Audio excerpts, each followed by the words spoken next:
I was muted. Oh no. I'm sorry. Sorry, I was muted. It's not a live stream without us being a little bit scruff. Am I right, chat? Or am I right? Heck yeah. Hi everyone! Welcome, welcome! How are we doing today? Hope everyone's having a fantastic Wednesday, right? Today's Wednesday. Today, yes, is Wednesday, December 10th, 2025. And we are 2 weeks away from Christmas.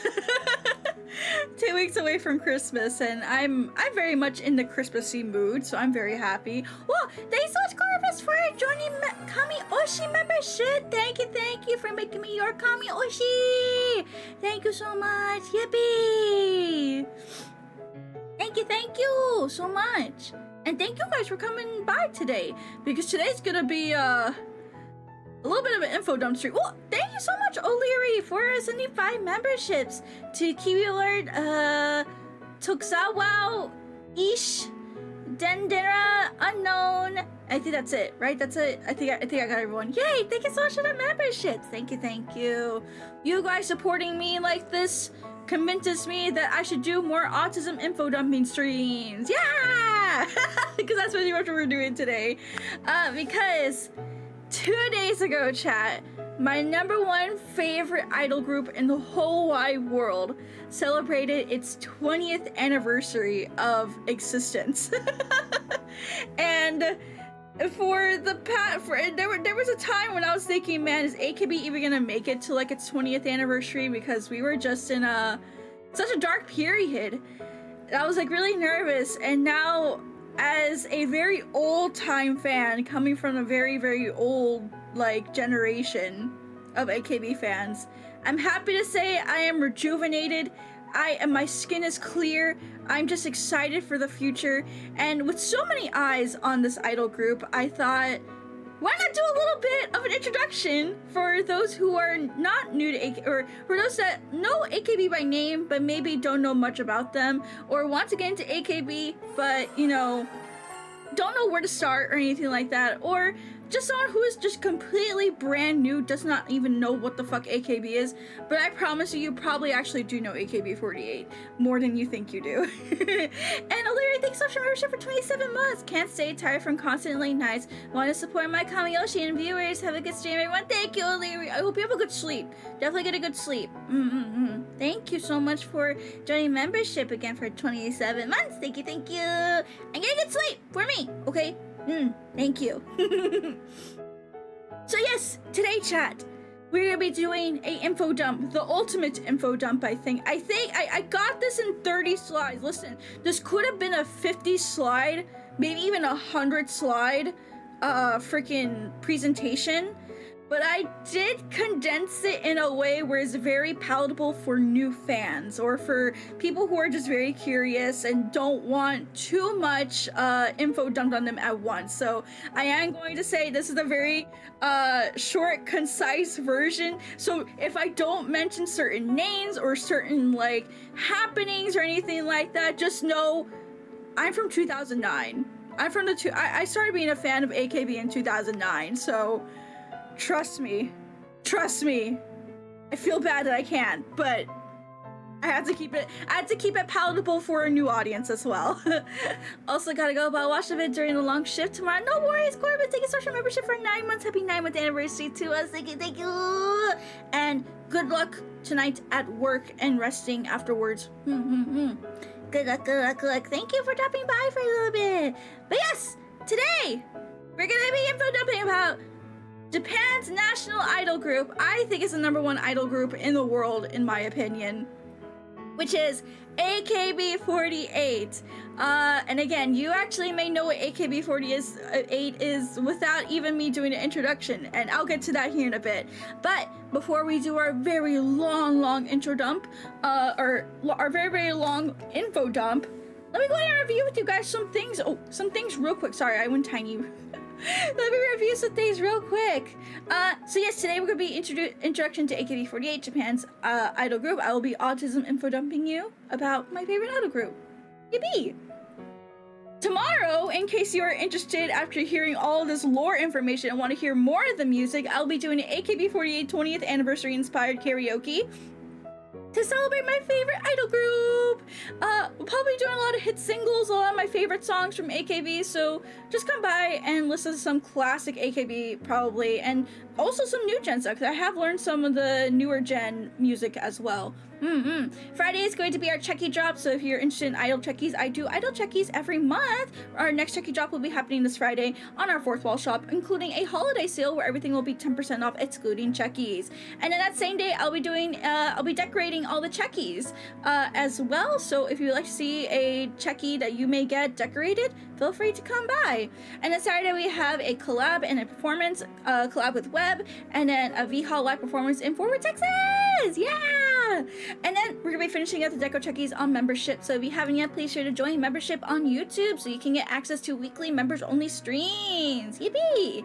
Oh, and then also Thursday we're doing all the other reindeer on YouTube. So, or not YouTube, on Discord watch along.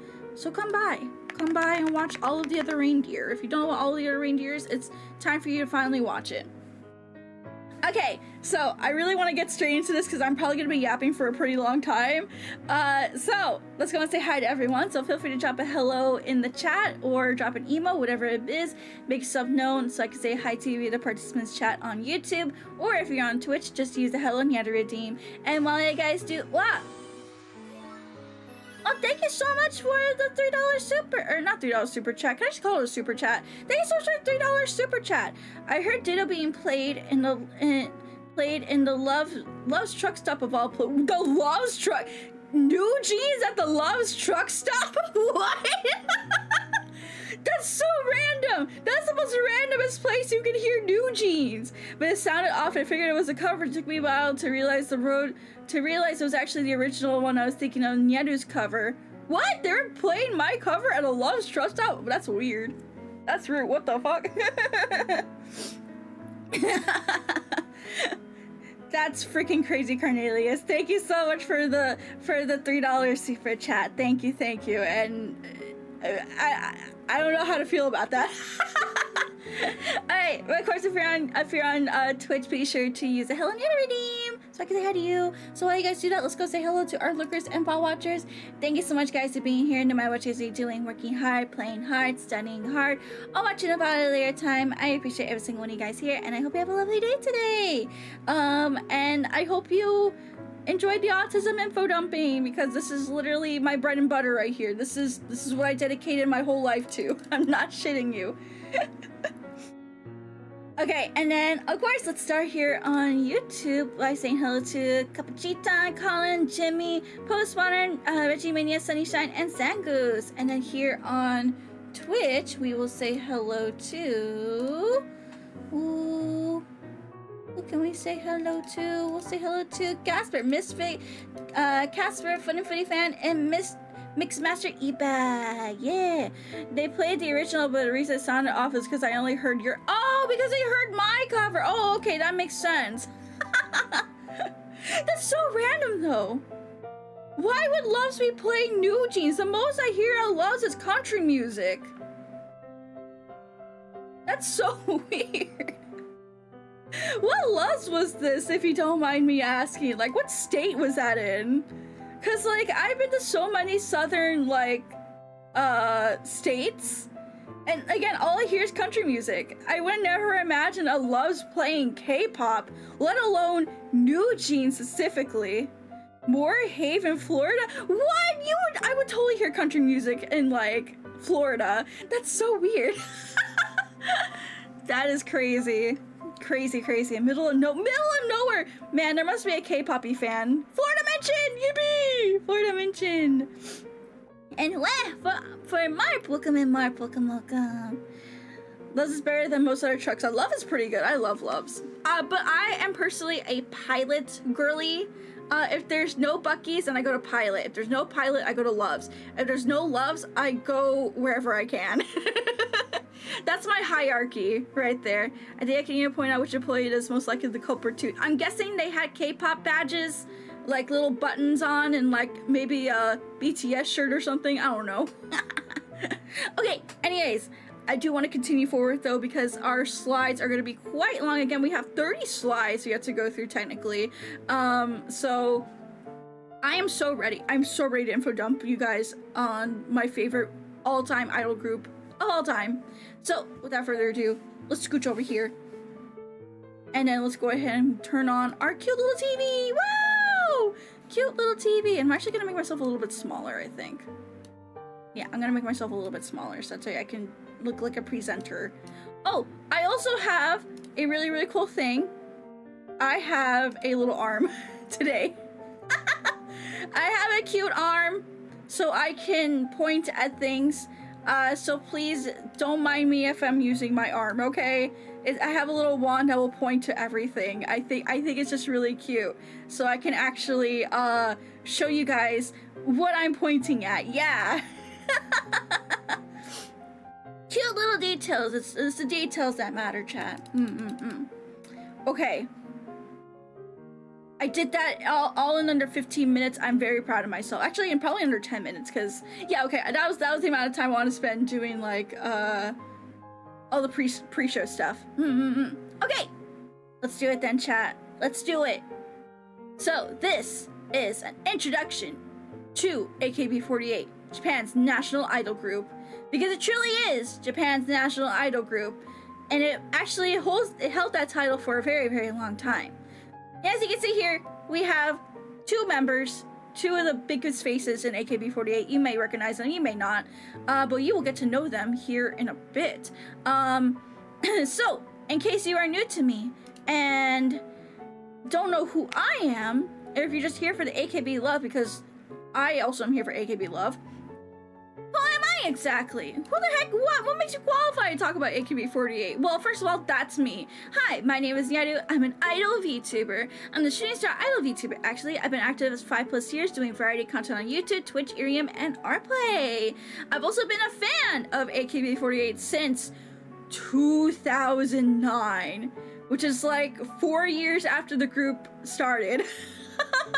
So I have been here for a while, and yes, I do have a Kamiyoshi. I do have a current Oshi. I have a favorite stage. I have a favorite song. So let me introduce you to them. My Kamiyoshi, of course, is Mayu Watanabe. I feel like everyone's Kamiyoshi is Mayu Watanabe or Mayuyu. As you can see, she is right here. That is Mayuyu right there. That is one of my favorite pictures of her, so I decided to use that one. It's in the cute jean outfit that they used. I can literally pinpoint the fucking 𝗕𝗁s or costumes that's in like some of these pictures. This uniform was specifically used at the Japan Awards to celebrate Heavy Rotation winning an award, and I just think it's a really, really cute outfit, and I've always loved that one. I like how it looks on Mayuyu, so I used that one. So that's Mayuyu, or Mayu Watanabe. She is no longer part of the group, unfortunately. She is actually MIA, missing in action. She did a full-on retirement from the entertainment industry and has not been seen since, I believe, 2023, if I remember correctly. Yeah, the only thing we have of her is like a tabloid who got like a censored image of her where you can see her ear and her ear matches. Yeah, this is how deep I am. And like, that was the only glimpse we've had of her since then. Ever since then, she does not have any social media. She does not have any like website or things to like keep active with her. She is just living her own private life, allegedly dating a really popular male 𝗟yu, but I'm just happy that she's happy, and I'm happy that she's alive. And every now and then, whenever we get a little bit of Mayuyu, I always just go fucking nuts, and I yap about it for freaking forever. Okay, anyways, moving on from that, my current Oshi right now is 𝗟R𝘆ście, which she is right here. She is actually one of the newer gen members of AKB48, and fun fact about her, she speaks English, and she is actually the appointed like kind of global ambassador of like AKB48 due to her English skills. So I really, really like her right now. She has such good like interaction with like fans and everything, and she's also being pushed a lot recently for like big positions in AKB48, like more front positions in like major songs and everything like that. So I'm very happy for her. I was here before her rise though. I am one of the OGs, so do not mess with me. Don't mess with me inside Jan. And then of course my favorite stage, which you'll get to know what a stage is here in a bit, is Pajama Drive. And my favorite song is 𝗠nicchi, because I think that is just like the literally pinnacle of like idol songs. Like, just you gotta read the lyrics to understand it, but it's one of my favorites. So you'll probably hear me sing this one tomorrow during the AKB 20th anniversary karaoke. And then, of course, last thing on here is AKB has shaped my idol journey, both as a VTuber and doing IRL idol activities in the past. Without being inspired by AKB48, a lot of my idol life and VTubing journey would not exist. So I owe my life to AKB48, just like the teenage girls back then. You know how you get like the teenage girls that be like, oh my god, you saved my life, your music saved my life. That's me and AKB. That's my Justin. Well, I mean, I like Justin Bieber, but that was my Justin Bieber, okay? Hello, Forrest, welcome in. We're doing an info dump on AKB48 today, so feel free to sit back and listen along. So yes, this is pretty much who I am. As you can see, I'm very qualified to talk about AKB48 just from this 5 minutes of yapping that I've done. But yeah, that's me. I'm wearing a holiday outfit right now, so I apologize if you don't see me in my cute blue idol uniform. Which is also inspired by AKB48, by the way. It's actually inspired by the 𝗕𝗄𝘁 uniforms that they used at the 𝗕𝗄𝘁 concert back in the mid-2010s, when they had like their big 𝗕𝗄𝘁 concert. It is literally inspired by AKB48. So AKB, again, has shaped my whole entire fucking life. I might as well tell you more about them. So yeah, that's a little bit about me. So now we're gonna get into what and who is AKB48, because not only is AKB a what, but AKB is also a who. So let me go ahead and actually show you how you may already know AKB48. Of course, I think the most infamous thing you may know AKB for is the various dating scandals, and of course the Migeshi Minami shaved head scandal that kind of went a little bit viral back in the day. I have a lot to say about this, but I really restricted myself from not bringing up any like scandals or stuff like that, because I really want you guys to like see AKB for like what it truly is, and not just for like these viral dating scandals and the shaved head scandal. And even then, a lot of this is very misconstrued by Western media and like sensationalism. Again, I can go on a huge, this could be a whole stream in itself, actually. So this could be a whole stream in itself, but we won't do that today, okay? Okay. Second thing you may know AKB for is another viral moment that keeps going around like every now and then, like every 6 months this pops up. But Japan takes rock, paper, scissors serious, like viral video. It's literally the video of them doing a rock, paper, scissors tournament, which I will talk about in a bit what exactly that is. So if you've seen this viral clip going around of them doing the really like over the top like jankenpon or rock, paper, scissors like game, yeah, that's also from AKB. So you know AKB for that as well.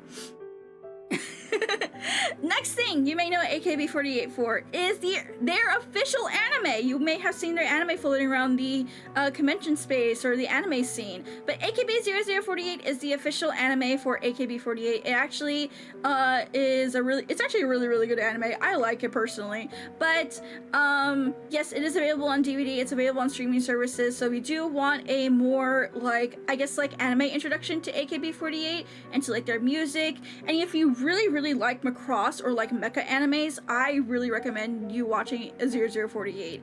Really good story, really good characters, good character development too, and of course banging music from all of AKB48.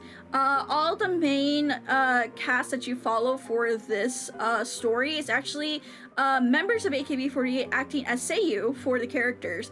For example, the blue one here, Cherry Sono, she is actually voiced by my Kamiyoshi, Mayu Watanabe. And then, so as you can see, I followed pretty much anything Mayu did, because Mayu was also an otaku and she wanted to do seiyuu stuff. So yeah. And then the pink one, Nagisa Motomiya, is voiced by Iwata Keren, which is another former member of AKB48. Both of them are no longer in the group, and none of the seiyuu are actually still in the group either way, but music can still be heard, so you can still enjoy the AKB music. The third thing, now this is for the normies. This is definitely for like the more normie core people. The Sugar Rush theme song that you hear on Wreck-It Ralph, that is sung by AKB48.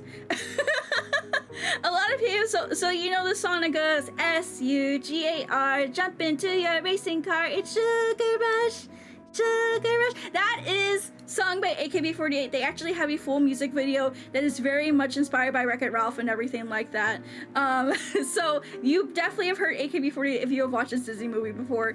And even if you didn't even realize it was AKB48, congratulations! You already know AKB48! Wow! Yeah, so that's probably the most recognizable one out of all of these, except for this one. We will talk about this one here in a bit, but that is definitely one you probably have been exposed to the most. So fourth thing you may know AKB for is the infamous idol music video of them being in the lingerie and in the tub and you know, squishing up against each other, the heavy rotation music video. I feel like, again, that one goes a little bit viral every now and then because everyone likes to have to talk about Japanese idols are so baity and blah blah blah and they appeal to the male gaze. Do you want to know a fun fact about the heavy rotation music video? It was produced by a woman. It was literally produced by a woman. And literally it's just her how do I describe it? How do I describe it? Because she explained the reason why she made it the way she is. It's because she just wanted to celebrate being girly and being cute and just being in a girl space and everything like that. That was literally the whole reason behind it. It's just a music video for the girls, by the girls, but it's very misconstrued as being this very male gazy type of music video. So yeah, you may know it for that reason. So you may know it as the lingerie idol music video with all them being in lingerie and everything. So you may know it for that. If you're definitely a lot more normie core than Disney stuff, you may also know them for a lot of Western celebrity TV moments. Their most infamous ones was one of the members being photographed with Avril Lavigne. Well, two of the members actually being photographed with Avril Lavigne. Of course, we have here Takashi Minami, which is a first generation member, interacting with Justin Bieber. They took so many photos together, mind you. And then there's some other notable TV moments from just Western celebrities just interacting with AKB48 that you may not realize were AKB48, but yes, they were probably AKB48. For the K-poppies, you probably know AKB48 because a lot of former members are now in the K-pop industry. And you're not gonna like me later for one of my slides, but please hear me out. Hear me out. And then of course, if you are a VTuber fan, especially a fan of Hololive, you know this one. You know this one specifically.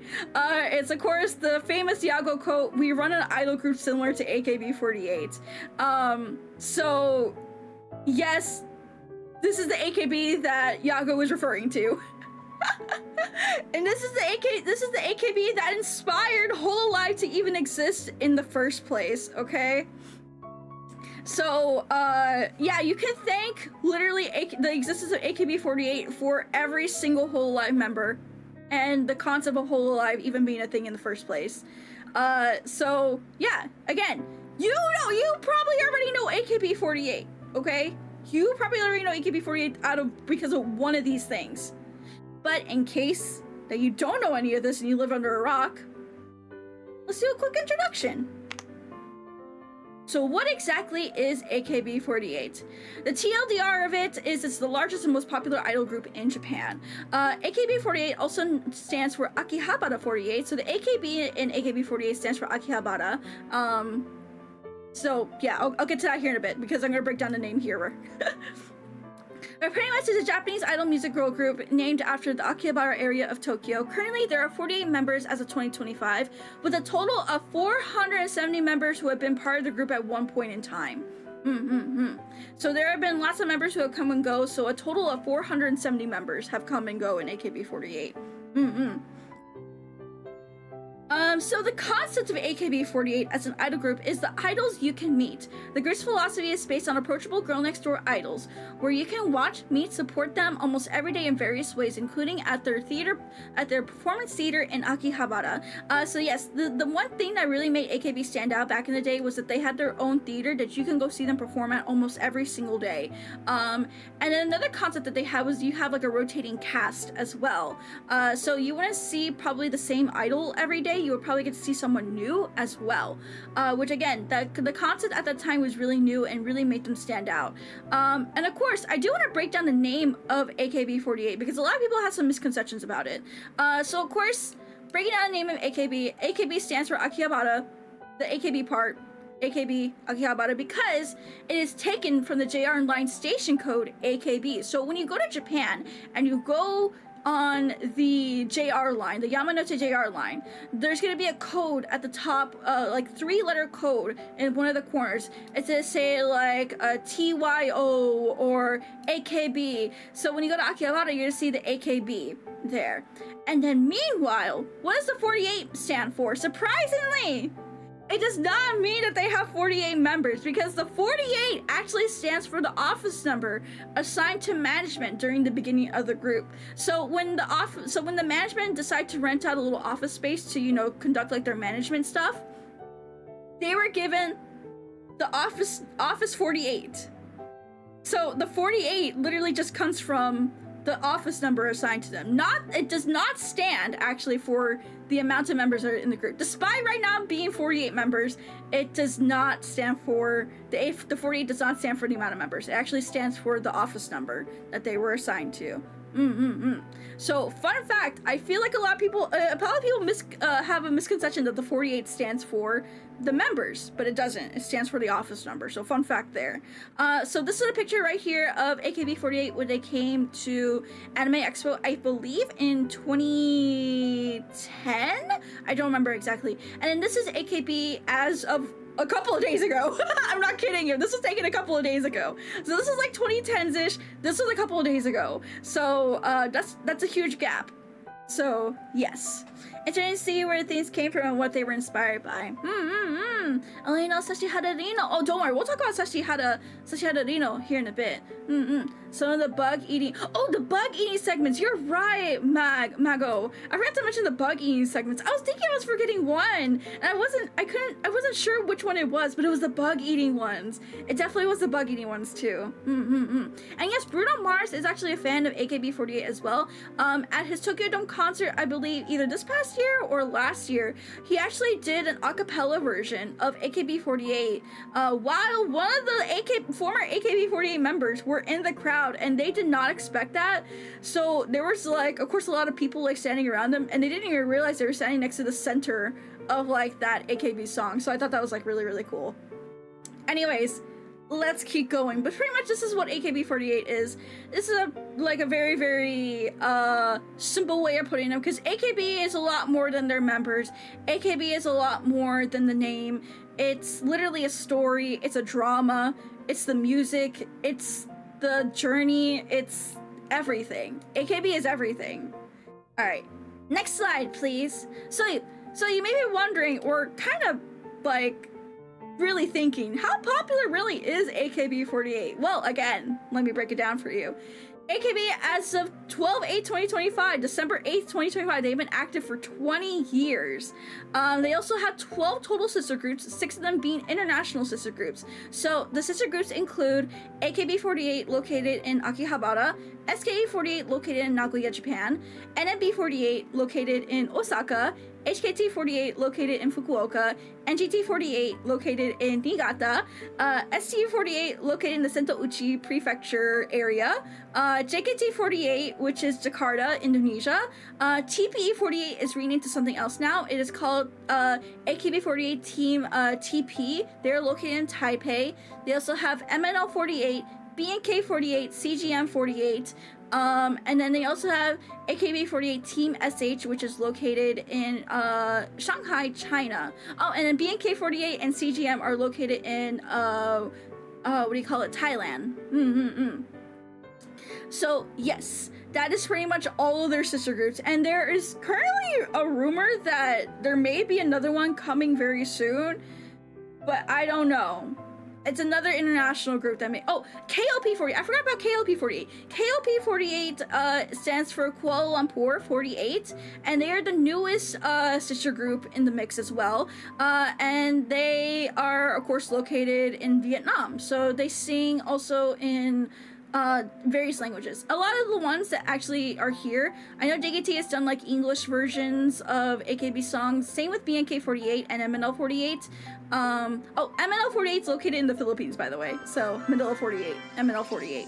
Ninja Folkart, thank you so much for the follow. Welcome to the stage, happy to have you here, friend. What about the stuff like Nogizaka 46? Unfortunately, I did not want to include that because this is more focused about AKB48, not Nogizaka 46. For those that are wondering what Kapuchitan is referring to, so AKB does have a rival group. Technically, it's a former rival group called Nogizaka 48. Not Nogizaka 46. But they kind of have blossomed into like their own little thing and kind of strayed away from being AKB's like kind of rival group. And it's not that they're like not related, it's just like I didn't feel it was relevant for this presentation because again, we want to focus on AKB48, not the sister groups, not the rival groups, not and all the other like spin-off groups that they have. I really want to focus on AKB today because again, there's so much to AKB48 that I don't want to overwhelm people with too much information. So for the sake of today, we are focusing on AKB today. Alright, moving on from the sister groups though, we have 67 singles, 7 studio albums, and 3 compilation albums. So the 67 singles actually on the way. It's going to be released next year in on the February 25th, which I'm really excited for. Very, very excited for. No, not with the 6-7. Shut up with the 6-7.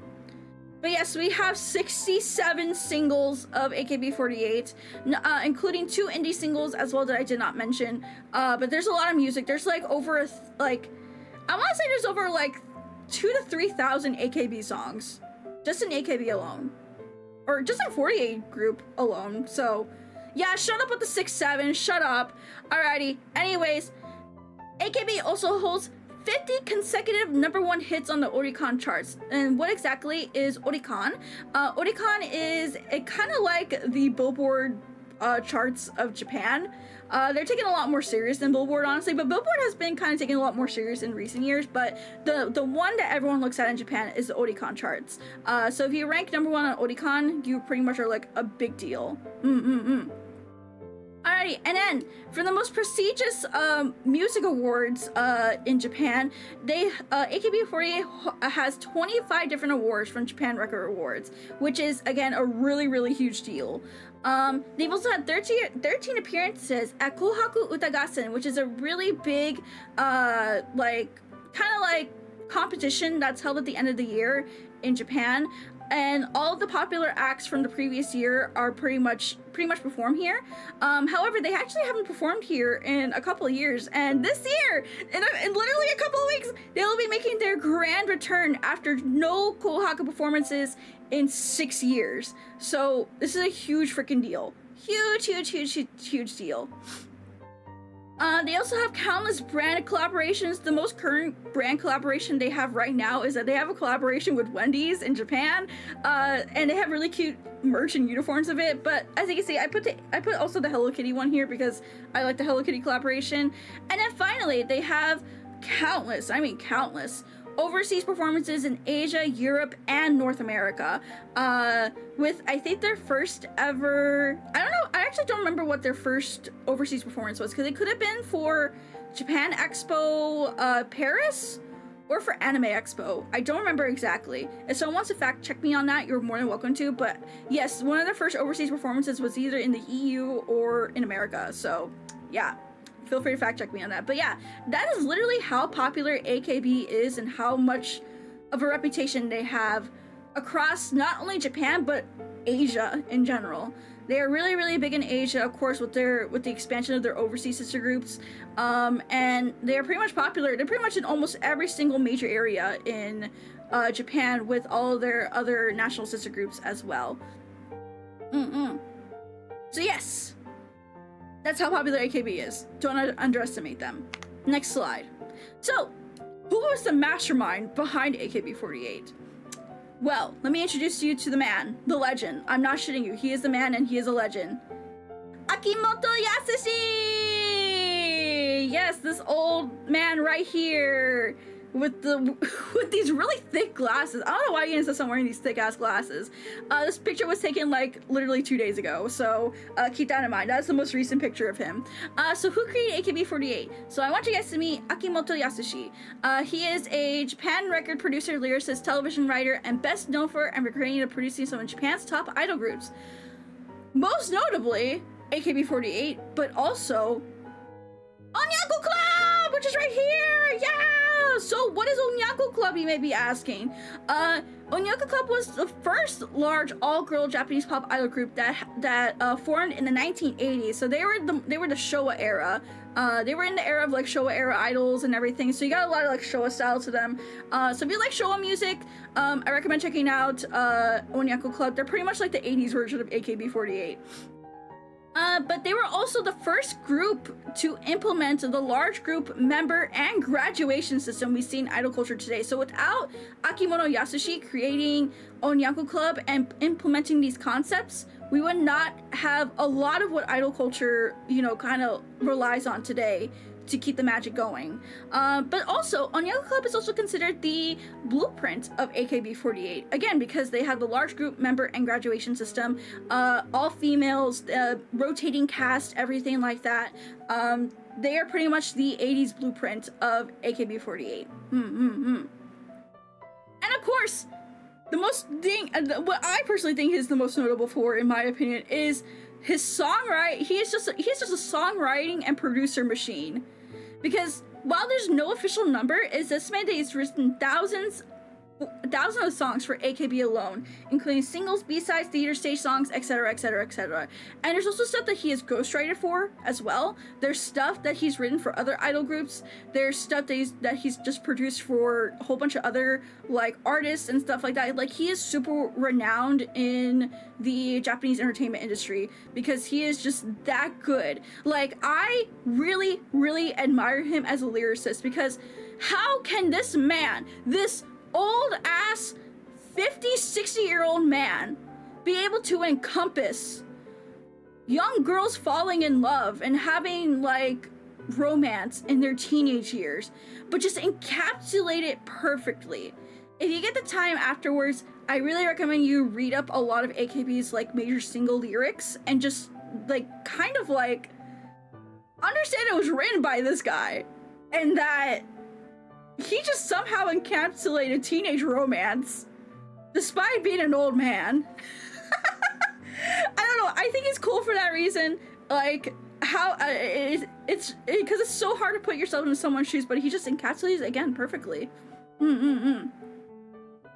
Maybe there's no official number because he's lost count. Honestly, I don't blame you, because there's just so much. There's just so much to it. He's a legend either way. And also, fun fact about him, he was on the Tokyo Olympics committee, actually. And there's a reason why AKB kind of had like a dark plateau period, and that's like one of the contributing factors, but I'll get into that here in a bit. But either way, very renowned man in the Japanese entertainment industry, just in Japan in general. He's written so much music. He has pretty much contributed a lot to modern idol culture thanks to his Onyaku Club project. We wouldn't have graduations, we wouldn't have members, rotating casts, and large groups like that in Japan because of him. So thank every single day for this man. The day he dies is the day we really lose a legend. Okay, so yes, that is who created AKB48, Akimoto Yasushi, and he is a powerhouse. He is someone you don't want to fuck with. Alrighty, so next up, we're gonna go in a little bit of a timeline, but also kind of explain a little bit of history as well of AKB48, because again, there is 20 years of history, but I somehow condensed it into 20 slides. So if I miss anything, it's not because I am intentionally leaving it out or I don't want to mention it. It's literally, there is just so much that it's gonna be information overdrive and overwhelming for new people. We're keeping it simple, we're keeping it clean, we're keeping it easy to understand, and helping them kind of get how AKB came to its rise, how the golden age was, how the plateau age was, and how the new renaissance age is. So let's get into it. So, indie life with 7 fans. Dang. So, AKB48 began auditions back in July of 2005. They had 7,924 applications, and the reason for that's a really, really high number for 2005, actually. Because idol groups, of course, they were a thing, but they definitely weren't as, like, nationally renowned as, like, you know, like, there was no one else, like, on the levels of, like, Morning Musume, because at the time, the big idol group at the time was Morning Musume. Everyone wanted to be, like, in Morning Musume, be the next Morning Musume, but no one was at the same exact heights as Morning Musume just yet. So with Akimono taking advantage of that, he was able to secure almost 8,000 applications, which is really, really cool. He passed 45 auditions and then selected 25 girls to be the first generation members, which is also known as Team A, as you can see right here. So AKB is divided up into teams. So there's Team A, K, B, and then also the 4 and A, which we will get to later. But we're really focusing, again, just on the timeline right now. I'll get more into teams here in a bit. But yes, AKB does have a team system. It's to just keep things more organized and a lot more unified as well. So, officially, AKB debuted on December 8, 2005, which was a couple days ago! Oh my god, our anniversary was a couple days ago, to a total of 7 fans, that is right. Other than, like, a couple of media people, only 7 people bought tickets to their first ever performance. So, I'm gonna stop here and say, if you're a VTuber who is sad because you only have, like, 1 or 2 people show up to your debut, you are pretty much the AKB in the making. Because if AKB can go from 7 fans, probably 7 million fans, as of right now, you can make it. You too can make it. But yeah, they had only 7 fans show up to their debut performance on December 8, 2005. In their theater in Don Quixote, in the Don Quixote building in Akihabara, Japan, which their theater is still located there to this day. You can still go visit it, and if you have a ticket though, which I will talk about in a bit. So then after that, the second generation Team K debuts on April 6, 2006 after selecting 20 girls from 11,892 applications, which is a huge increase in applications, mind you. But this this audition process was really, really cool because they teamed up with a local cell phone company called NTT Docomo, and they did video applications. So you had to record your application on a phone, and then you send the audition tape via text or something like that, which again was really, really cool collaboration that gave them a lot of funding to help with this second generation, also known as Team K. So yeah, April 1st, 2006, that is when they debuted. And then during their indie, they did have, again, this is their indie days, so they did have an indie live before going major debut. They released 2 indie songs, Sakura no 𝗦𝘁𝗄𝗺, which you heard earlier, is a song that goes, Sakura no 𝗦𝘁𝗄𝗺 na saku koro. So you heard that one. And then you also heard Skirt Hirari earlier, which sold 20,000 copies. Way low, half the amount of copies as the first one. But either way, Skirt Hirari, Sakura no 𝗦𝘁𝗄𝗺, those were the 2 major indie songs that they produced during the time before they were signed onto a major label. And of course, the first ever graduation from AKB48, I thought this is important to note because this is also, I think this can also resonate with like VTuber fans, is Usami Yuki graduated on March 31st, 2006. She was the first ever AKB48 member to technically graduate. Like use the proper official graduation system. Because there were members that kind of quit beforehand, but they didn't do a graduation until Usami did. And that is a little under, that's actually under a year. Yeah, that's under a year. That's how, December January, February, March. That's 3 months. 3 months after their debut. So keep that in mind. If you see your favorite VTuber graduate only after being a month in like their corpo, don't worry. AKB also went through the same exact thing. We have been through it. We've all been through it. So yeah, that's pretty much their indie life as before they got signed to a major label for a major debut. Yippee! We're in the 𝗕𝗿𝗺𝗺 era now. So AKB48 major debuts with Death Star Records on October 25th, 2006 with their first major single 𝗕𝗿𝗺𝗺, which sold 55,000 copies, which again is pretty good for the time. I forgot to take out that bullet point. Please ignore that. They also decided to hold their first major concert, 𝗕𝗿𝗺𝗺 wa Naize, in Nippon Senkenan, Tokyo, Japan, with a 14,000 capacity. That was like quadruple the size of the theater. However, they did not sell out, and it was very painfully obvious that they did not sell out. So you know what management did? They just covered the empty seats. Boy, where have we heard that before? Where have we heard that before in modern times? Ha ha ha! Alright, so after holding their first major concert, they also did another audition for the third generation, which is also known as Team B, which is where my Kami Oshi comes in. I just see her right there. She is literally right there. That is her right there. Team B. So each team, by the way, so I'm gonna go back a little bit. So each team kind of has like a theme to them, by the way. So Team A is a lot more like a very... It's like they're like the front-facing. They're the image of like what AKB should be. Team K is a lot more of the rebellious, like, little sister type. They want to be loud. They want to stand out. They want to separate themselves from Team A. And then Team B's image was a lot more traditional idol. So, like, think like Showa era. Think like very cute, very, very idol sparkle focused. Like, they just wanted the idol aura to be 110% each time. And that's the reason why Team B is also my favorite team and why they produce the best stages and why they have the best members. But I'll get into that again later because I can yap about Team B for the rest of my fucking life. Anyways, out of 12,828 applications, they selected 16 girls. And they had lots of milestones from 2006 to 2008 as well. They reached 500 theater performances. They also appeared at Kohaku Utagassen for a medley. Their first ever Kohaku performance was not a solo performance. It was actually part of a medley with 2 other artists at the time that were super popular. So they weren't featured, but they were kind of like, they just made an appearance, if that made sense.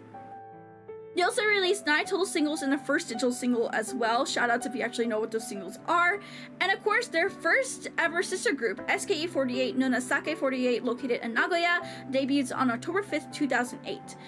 They had their youngest member to date, 11-year-old member Matsuri Jurina, centered the AKB48's 11th single, Ogure Diamond, causing a huge uproar.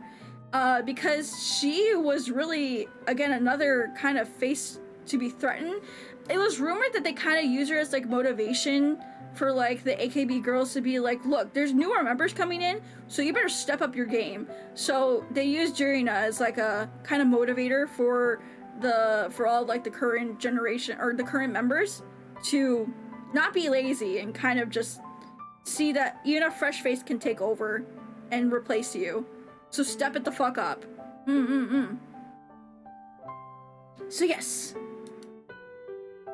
That is their major debut.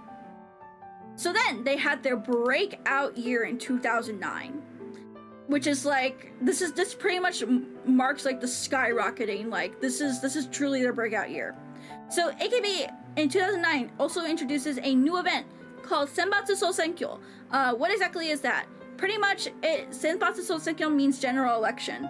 You will hear that a lot also in Japanese politics. So you'll hear Sosenkyo in politics because literally Sosenkyo means election. And Senbatsu means like lineup. So lineup elections, or general elections. So the concept behind this event, Senbatsu Sosenkyo, was fans vote for their favorite members to participate in the next single and who can be the center. So whoever ranks first place in Senbatsu Sosenkyo will not only be included in the next single, but they will also be the center and face of AKB48 for that year. And to vote for your favorite member, fans needed to purchase the group's 12th single, Namida Surprise, which contained one voting ticket. So you know what people did? They bought multiple of each CD to vote for their favorite member, because you could do that. And in later years, it actually became a really big controversy around waste, because there would be AKB otaku who would buy like thousands of AKB CDs, okay? Just for the one voting ticket, they'll vote for, and then, so they'll take the ticket and then discard the CD. And you would see every year around like June, July, even May, you would see piles of AKB CDs in the trash cans of like neighborhoods. It was really funny, but also kind of problematic. Why would a fan discard a CD? Because really, in the reality of it, you only need one CD. You only need one of the CDs. But if you want to vote for your favorite member in Senbatsu Sosenkyo, you need to buy a whole bunch of CDs. And what are you going to do with all those copies of CDs? Because at the time, if you took them to a like a book off or like a secondhand store, they'd only give you like 5 cents, 10 cents for each CD. So you might as well throw away all of the freaking extra CDs that you have. It's weird that Asian music industries had that unique problem. So this was a problem. This was. I say was and I highlight was. This is no longer a thing. But this was a thing back in their breakout year and back then as well. And even since then, a lot of the music industry has been a lot stricter when it comes to bonuses like this, because again, it infiltrates numbers as well, and it was a huge problem. AKB was kind of like the group that brought that problem to like the front facing of everything. So later on down the line, yes, there were changes to a lot of like industry standards and how they are counted on Oricon charts, because again, inflation was a really bad thing, and they wanted to make it fair for everyone. Despite that, they still were number one for almost 50 singles straight, even with the restrictions. It was kind of funny. But anyways, that was a whole thing. And in the first ever Senbatsu Sosenkyo, Maeda Atsuko, which her right here, she's a first generation member, wins the first ever one on July 9, 2009, and centers Iwake Maybe, which is this image right here. And you have definitely heard that song before. It's the one that goes, Maybe, maybe, そんなに雪はない、プラブリル使い、魔法と確かなもの。Yeah. And of course, this is like their most infamous like outfit and pose, and just like, this is pretty much what defined AKB's image, was this one single. So this is a very important single, just because it defines their image. However, this is not their first hit, I will say, like their first major hit, because their first major hit came later, but I'll talk about it here in a bit. Because one thing I also want to include before we move on to the next part is in this Senbatsu Sosenkyo also kind of created the first lineup of Kami 7, also known as the God 7. So to translate that, you know how in VTubing we had the Godly 4 VTubers, which is like Kizuna, Shido, and all of them? Yes, this is pretty much the Godly 4 version, or the VTubing version. This is the Godly 4. So we had God 7 or Kami 7, which is the 7 members who ranked the highest during Senbatsu Sosenkyo. So the lineup would change, where it would stay consistent for a couple of years, but then it would start kind of fluctuating as the years went on. So yeah, like I said earlier, this wasn't their major breakout single actually, despite this being like their, how everyone sees them. This is like the base image of AKB48. Their actual first ever #1 ranked Oricon chart single was River, which is the one that you probably heard before. It goes AKB48, and then it goes Kimi wo me no mae ni kawaranaku naru hiroku omoki na kao na. It's that one. So this was the first ever single to hit #1 on the Oricon charts, which started a trend of #1 rankings for the next 55 singles. Mind you, 55 singles. And this single also was the one that helped them land a solo debut performance on Kohaku Utagasen, which we mentioned earlier. And that one performance helped them skyrocket in popularity because they were in front of pretty much millions upon millions of people's like TVs in Japan. Because everyone in Japan watched Kohaku. Like, think Kohaku like the Super Bowl, but for music performances and entertainment. That was pretty much their Super Bowl, and they got front row seats to being on stage. And that helped it skyrocket in popularity. So yeah, this was the single that really broke them into the mainstream in Japan. So yeah, that was their breakout year, 2009. So now, after the breakout year, we are getting into the golden years of AKB48. Now, the golden years is kind of the years that I started really being like super into AKB48. So I have lots of fond memories of this specific era on here onwards. Because again, I started really being a fan around, of course, like 𝗬𝗬 is it like in between 𝗬𝗬 and River. So I was there for when River kind of like first debuted and everything, but everything before this is just kind of like I don't really have first-hand accounts of like what happened and everything. But this year on up, this is when we get a little more personal with me. So yes, golden years of AKB. So I didn't know exactly what to title this, so I put 2010s moments because we have to start in the 2010s first. So I think this is really cool. I wanted to mention this because I think it's just a really cool thing. Honestly, it's a moment for me because I really love the series. But AKB sees the following milestones in the 2010s, with their first milestone being the debut of their Yankee-style TV drama Majisita Gakuren, which, if you don't know what Yankee is, or Yankee, it's pretty much like Japanese biker girls, gang girls, you know, the ones that wear the long skirts and they have like the knives and everything, like Yankee. So pretty much they had their own Yankee style TV drama called Majisita Gakuren. It took place in a school where there was a whole bunch of Yankee girls, and they had like their own groups and tribes and everything. And it's a really good story, mind you, really good story. And the one unique thing about this show was it was majority AKB48 members who were casted in this. So like, literally, I want to say about 90% of the cast was AKB48 members. Only like 10% of the cast were like supporting characters. But this was like an all AKB project pretty much. It was really cool at the time, and again, never seen before. So this was like really big on TV as well. So another milestone they had was they held their second Senbatsu Sosenkyo, held on June 9, 2010, and that is when the face of AKB48, the big ace, Achan, also known as Maeda Atsuko, that is her nickname, was dethroned by Oshima Yuko, and she becomes the center, and also kind of cements a rivalry between the two AKB aces. So there were two aces now. We had Achan and Yuko. You can see them like there, that's Achan right there, and that's Yuko. However, this second Senbatsu Sosenkyo was the one that produced Heavy Rotation, which I'm pretty sure we all know what Heavy Rotation is. So, yes, Heavy Rotation, good. And of course, that's the most popular song, karaoke song, music video to date. So, yippee. Alrighty, and then after that, they release Beginner on October 27, 2010, and this is actually the first song to ever reach 1 million copies sold.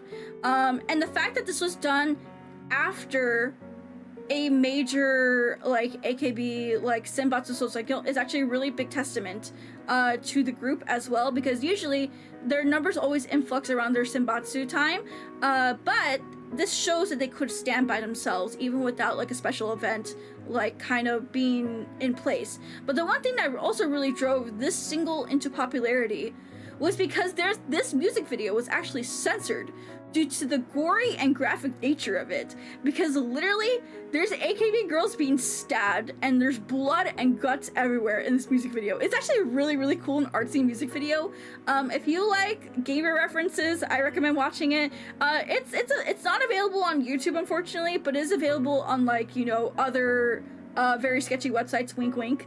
I really recommend you watch it. It's a really, really good music video, and also their outfits are really iconic as well. I like them. So that was their first single to reach 1 million copies, and I'm pretty sure it was because of how the MV was received by everyone. It was censored on TV, it was censored on YouTube, it was censored everywhere.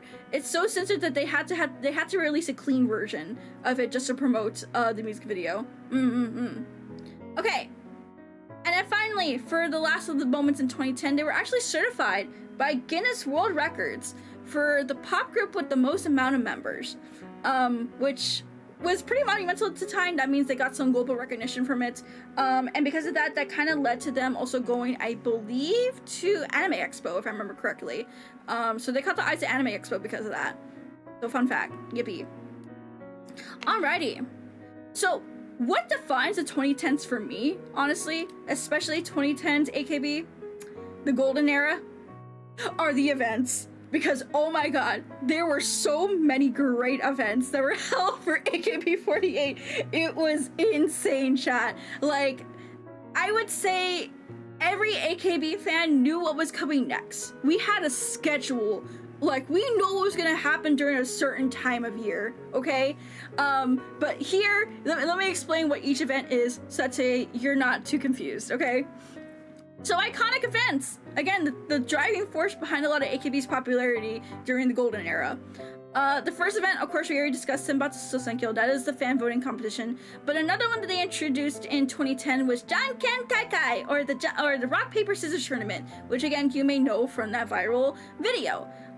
Pretty much, members will go up face to face each other, and they will duke it out in a tournament style until someone wins the whole entire competition, and whoever wins, originally whoever wins, they get to be the center of the next single, and then whoever, like, you know, is ranked out below them and everything like that, they get to be in, like, the lineups and everything.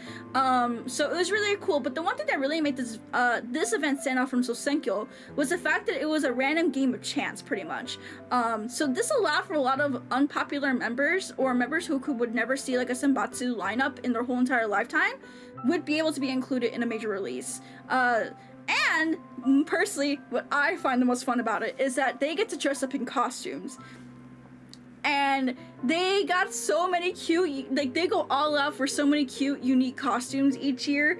It was just so fun. So fun. So yeah, that's Janken Kaikai, or Rock Paper Scissors Tournament. Another event they introduced during this era was the Request Hour, which is pretty much just like 𝗕𝗿𝗄𝗁, but instead of voting for your favorite members, you would vote for your favorite songs. And usually this would come with, like, a little reward.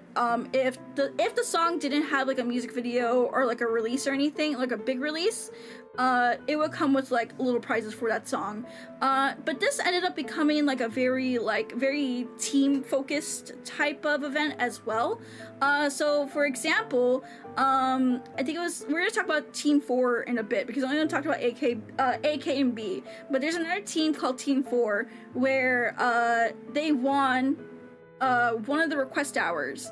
And not only did they get a music video, but they also kind of cemented themselves as, like, we're able to stand on our own in AKB. We don't need our senpai to, like, kind of help us out and everything. Like, we're strong on our own. So because of that, this event not only became something for, like, you know, just to listen to, like, your favorite music of that year, but also very much sentimented, like, the team effort that goes within AKB48 and, like, how popular a certain team is.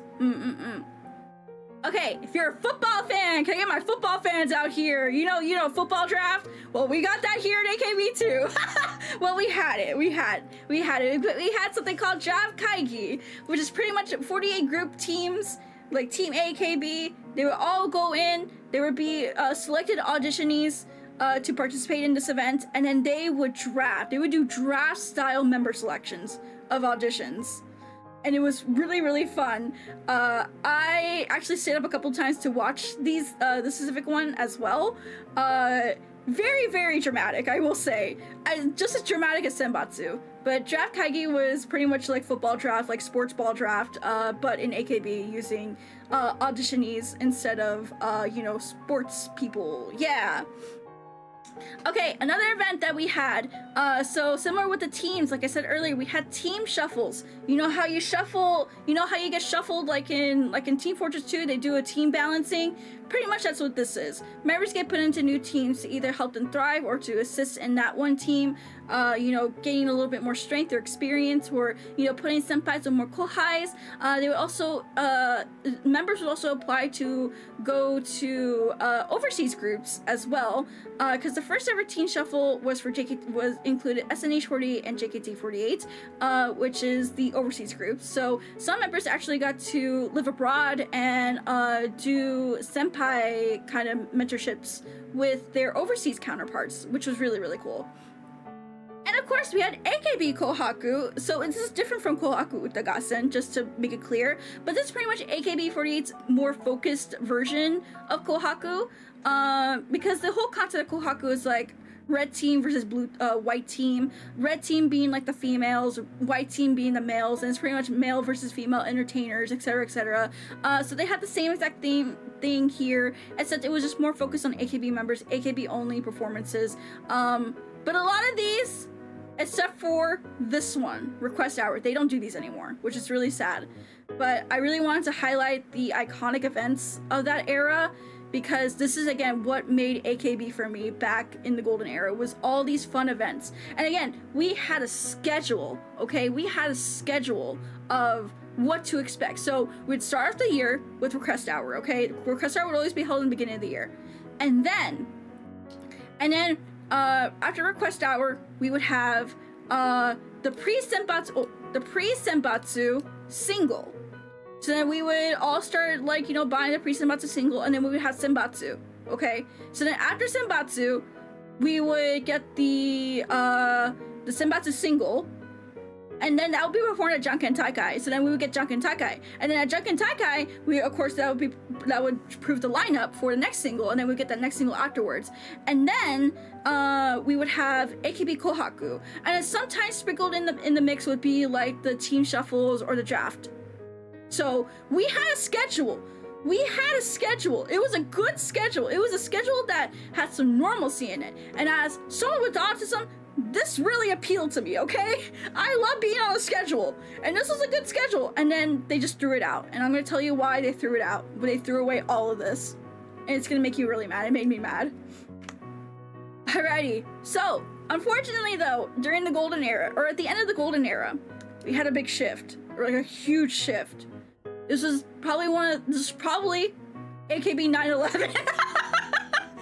I'll be real with you, this actually kind of was AKB's 9/11. But the first big shift on March 25th, 2012, Maeda Atsuko, the multi-center ace and face of AKB48, announced her graduation at Saitama Super Arena. So no one actually knew about her graduation announcement, funny enough, so this actually came to us as a shock to literally every single member except Takahashi Minami right here. She was the only one that knew about it, and she is a fellow first generation member to her, but she is also the group manager, like the Sontaku is pretty much what it's called. So that pretty much marks like kind of like fans starting to theorize if this is like the beginning of the end of AKB with their eternal center gone and everything. But pretty much she did her graduation at the group's first Tokyo Dome concert, which was pretty much like the group's huge goal to begin with, because they have like this saying on like their blog where it's like 1,850 meters. To our dream. And that 1,850 meters refers to the amount of meters between AKB48 Theater and Tokyo Dome. Because performing at Tokyo Dome is one of the biggest milestones you can have as a artist or an entertainer in Japan. This pretty much solidifies that you are legit. If you can fill up Tokyo Dome, you can pretty much conquer the world. And of course there's other venues that are similar to that, like Nippon Budokan and everything like that, but Tokyo Dome really is like the number one like place for most performers to like aim for. So like I said, August 25th, 2012 is when she graduated. That was during the last day of their concerts and everything. She had a really big graduation. And this also marked the first major shifts for AKB48 internally and externally. Mostly externally, which I mentioned earlier. They did a multi-group reshuffle, including the overseas sister groups for JKT48 and SNH48. And then the 8th position was also silently passed down to Oshiba Yuko. It was just kind of like, okay, yeah, we all know Yuko is now the face of AKB now. Will she be able to handle it and fill in her shoes and everything? But again, a lot of fans were kind of schizo around the time where we're like, oh my god, AKB's over, it's done for, they're done for. However, this is where the new era begins, and this is where the first complete baton pass happens.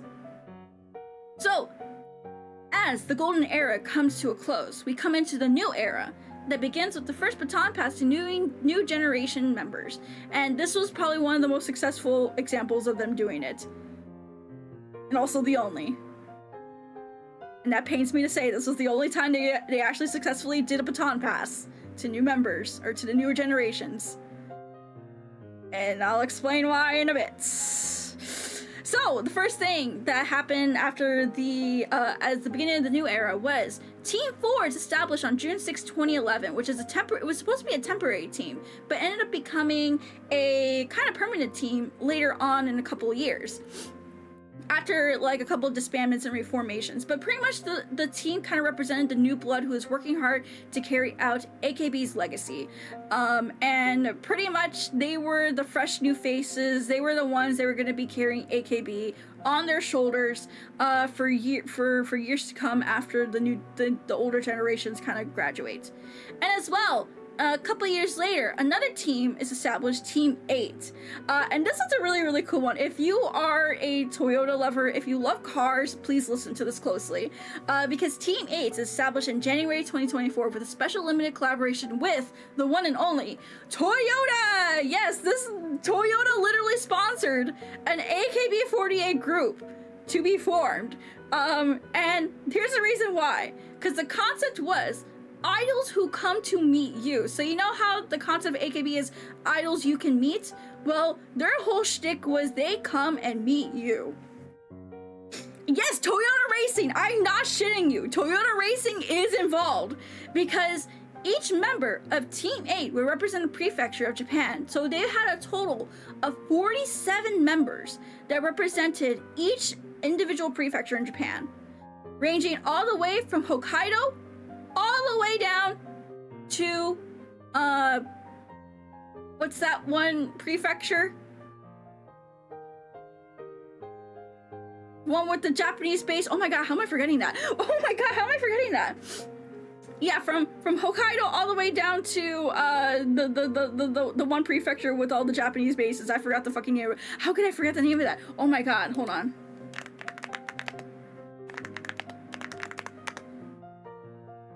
How could I forget that? How could I forget the name? How could I forget the name? Okinawa! Thank you, Okinawa. Okay, there we go, I got it. So from Hokkaido all the way down to Okinawa, 47 members that represent each one. And yes, when one member does graduate, they would be replaced by another member that would represent the prefecture as well. But what made them really, really cool as well was Team 8 would tour across Japan visiting different prefectures and Toyota events. So there is literally so much video of Team 8 on YouTube performing AKB songs at like Toyota racing events, Toyota like showcases, just general racing events. Like, it is so cool because they have such cute uniforms. Hold on, I think I have. Oh no, wait, no, I didn't get a video ready because I really wanted to show off Team 8 because Team 8's like one of my favorite concepts in the whole fucking world, I swear. So this was actually supposed to be a limited collaboration. However, Team 8 ended up continuing until their hiatus in April 2023. I'm not kidding you. They did perform at Toyotathon. These bitches did perform at Toyotathon. It was so good. But yes, they did continue until April 2023, which is actually pretty recently. That was only 2 years ago, chat.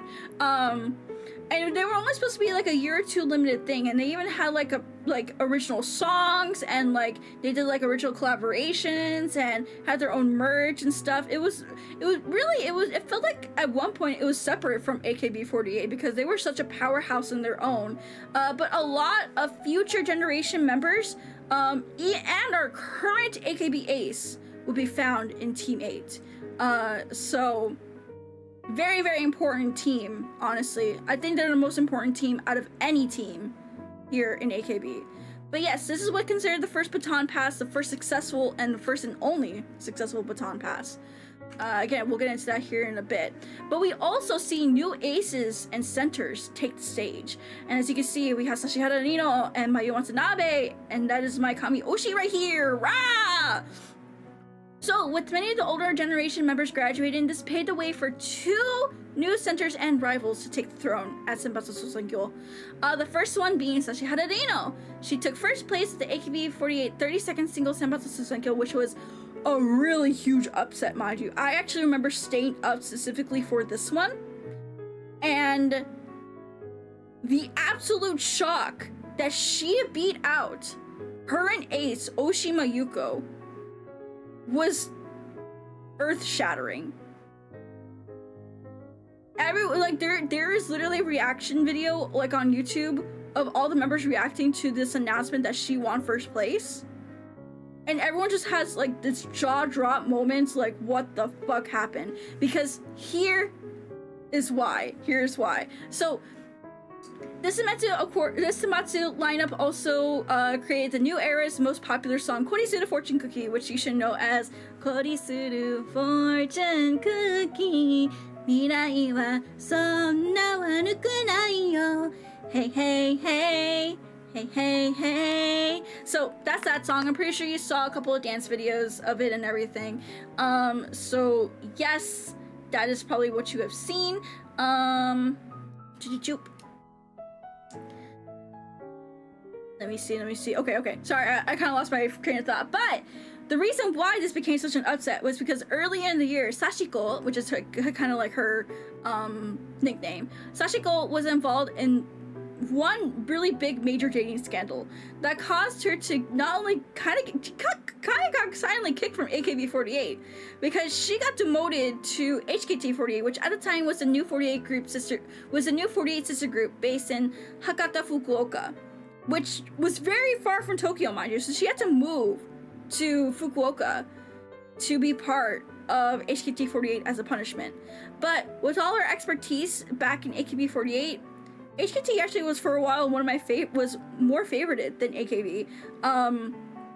But as well, her win not only was a huge upset because of course, you know, she won against Oshima Yuko, but it also marked a change in idol culture, where despite scandals, you can still be a successful #1 idol. And this right here was like, again, a really, really big shift in idol culture. Because before then, if you got into a dating scandal, you would not get voted. You wouldn't be considered for like singles or anything like that.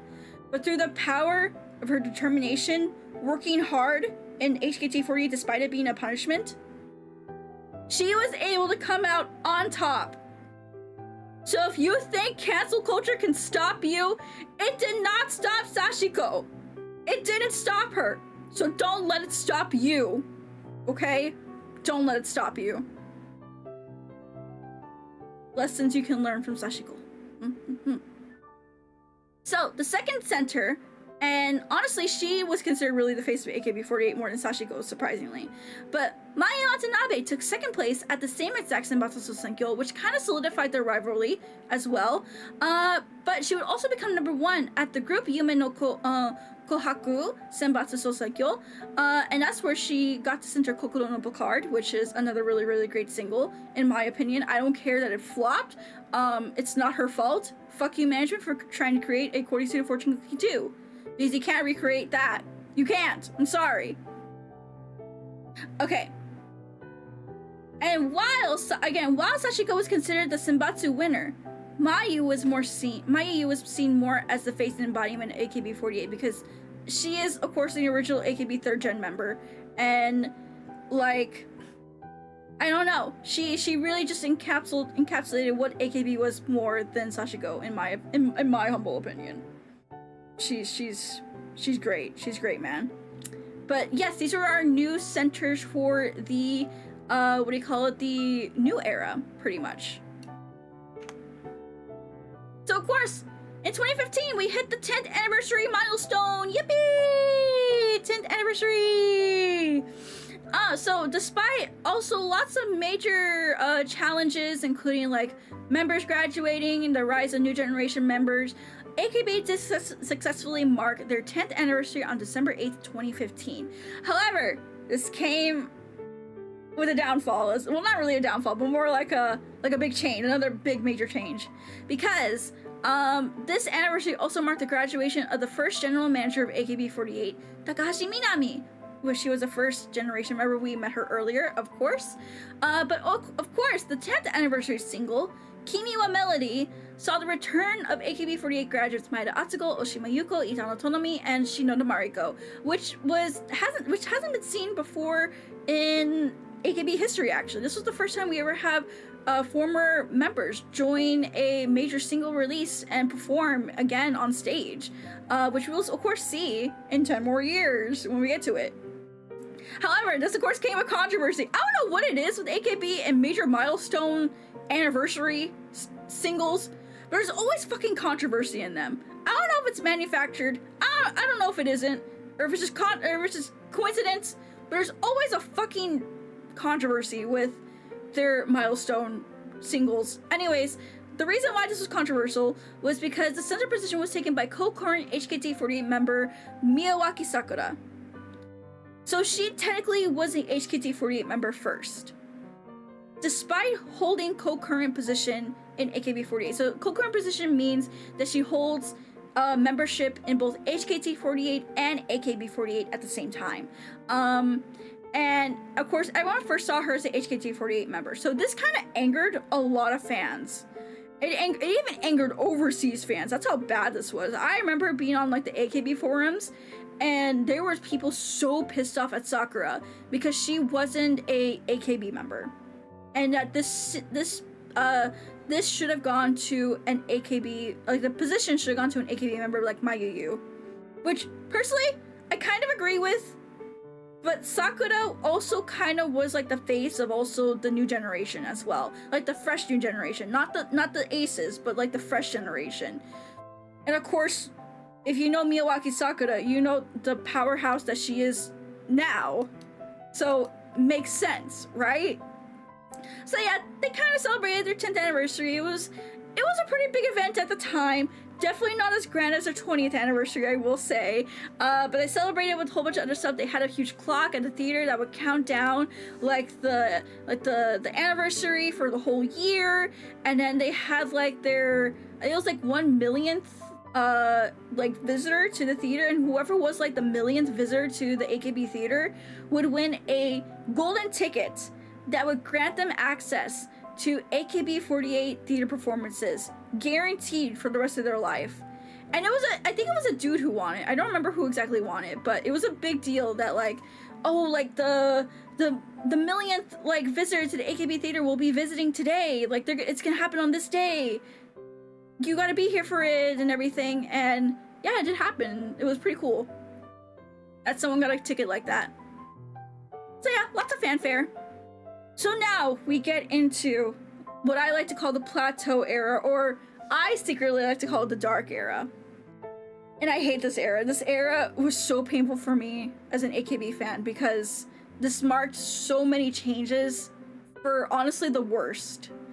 And this is again where I'm gonna say a lot of K-poppies are gonna be really upset with me because it all began with K-pop. It started with K-pop.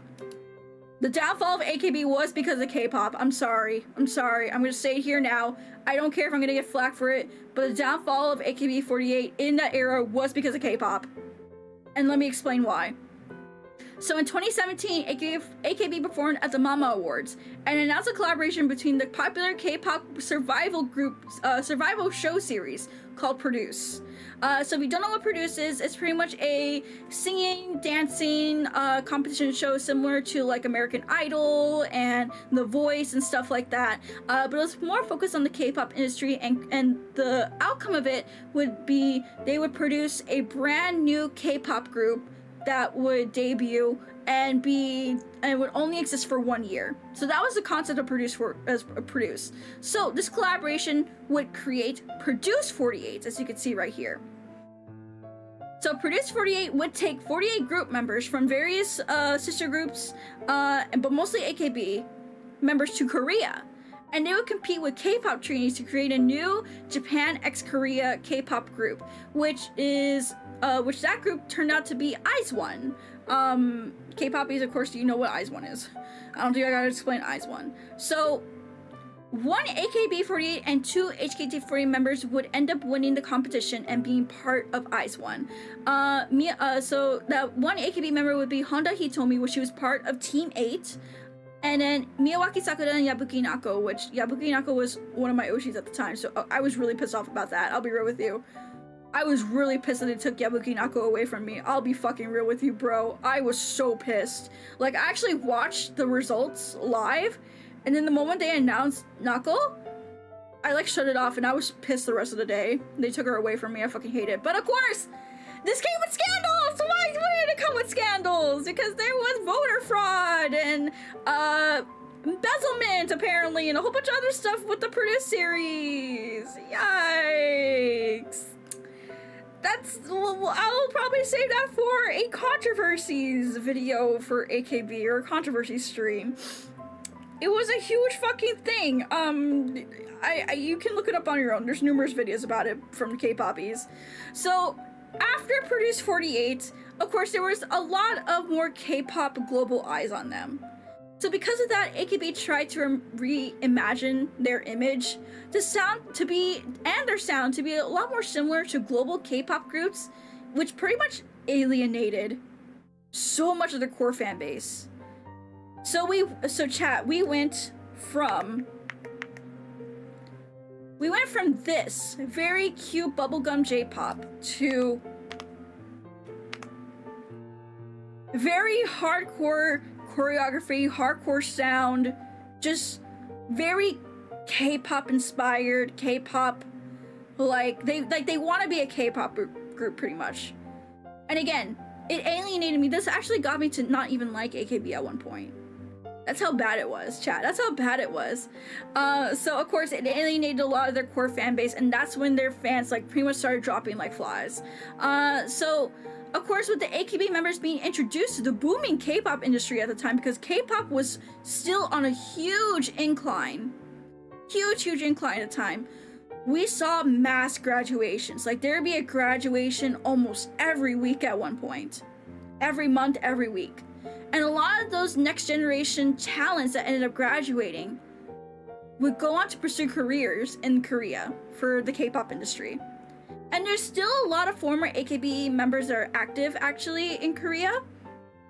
But yeah, that is the whole reason why we actually saw mass, like, a lot of members announcing graduation and leaving the group. It's because they really wanted to pursue careers in either other industries or specifically the K-pop industry, because it was a big money maker at the time. And of course, a lot of AKB members apparently also got scouted by Korean agencies during Produce 48 as well.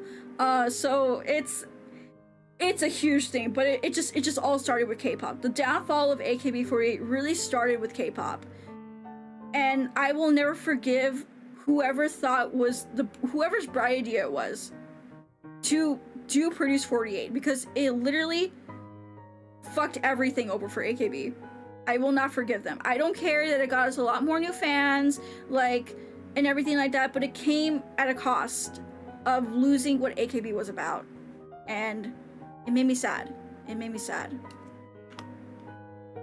So, along with that, we also had our first failed baton pass to the newer generations, because on December 8th, 2019, during the group's 14th anniversary theater performance, Migeshi Minami, the final first generation member of the group to still be in the group announced their graduation. So yeah, again, this marked the final member of the first generation of AKB48 graduating from the group. So the first generation is pretty much extinct now. And in the following years, we will not see the return of the exciting events that were Senbatsu Sosenkyo, Janken Taikai, Draft Kaigi, and AKB Kohaku. We also saw two popular shows be canceled right in front of our eyes. AKB Bingo, which was huge, and AKB Show. They were canceled. And starting from also that year, 2019, they were never invited to Kohaku. Which again, big absolute fucking deal. So this moment is really considered the failed baton pass, as management was focused more on retaining members and creating a cleaner global image. Because remember how I said Akimoto was on the Olympic committee for the Tokyo Olympics? So it's rumored that someone on the committee convinced them to be like, hey, there's gonna be a lot of eyes on Japan because of the Olympics. We need to clean up your idol group's image because there is a negative stigma from other countries regarding AKB48. You need to clean them up. So that's the reason why we no longer have Senbatsu Sosenkyo, Janken Takai, Draft Kaigi, AKB Kohaku. We don't have AKB Show anymore. We don't have AKB Bingo. We're not invited to Kohaku anymore because with all these exciting events that really made AKB what AKB was, it just went down the drain. All the popularity down the drain. And despite this, there were a couple of attempts to showcase new generation talents. There was countless solo concerts that were held like they were held like multiple times a year. But a lot of those members who got the solo concerts would still end up choosing to graduate and leave the group to pursue other careers, whether it was or just because the morality was low, or they didn't believe AKB was going to be around in a couple of years due to just the hard decline that they had during this era. And then of course COVID made it worse. COVID made it worse. I am not shitting you. This was really almost a nail in the coffin and why we almost lost AKB48.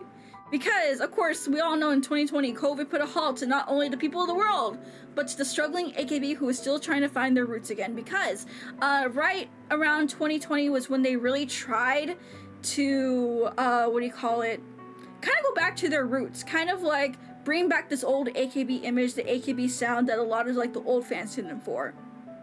But here's the thing. Due to the virus, many concerts and events were canceled.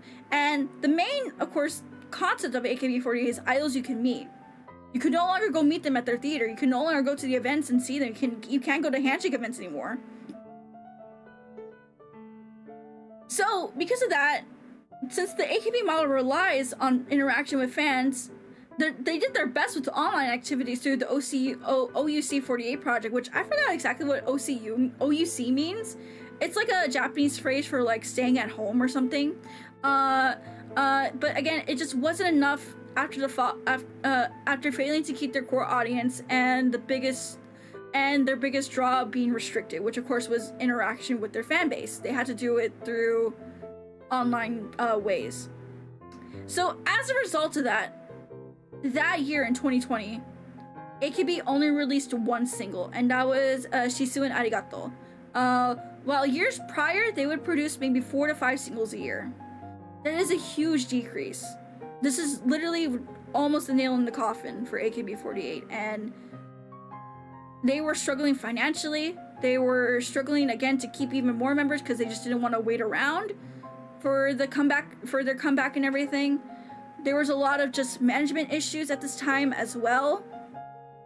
So this is where we get into the Renaissance era, where eventually we do have lots of changes and comebacks happening for AKB48. So starting I want to say last year, maybe 2020, I say 2023, and starting in 2023 really, is when a lot of changes to AKB internal management happened, and also a lot of blossoming changes for the better.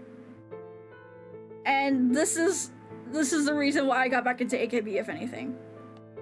So they did a modern renovation of the AKB48 theater. So it used to look kind of old and crusty, but now they made it like this modern, very sleek, very like still keeping true to a lot of like the old AKB, but a lot of modern touches to it. So I've been to this new theater actually.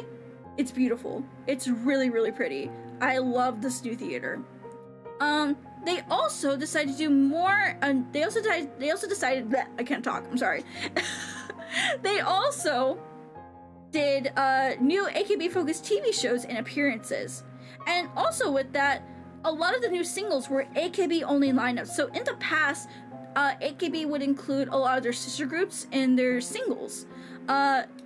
Starting as I think of like 2022, 2023, they started doing more AKB-only lineups. Like only focusing on AKB and their image to try to rebuild everything.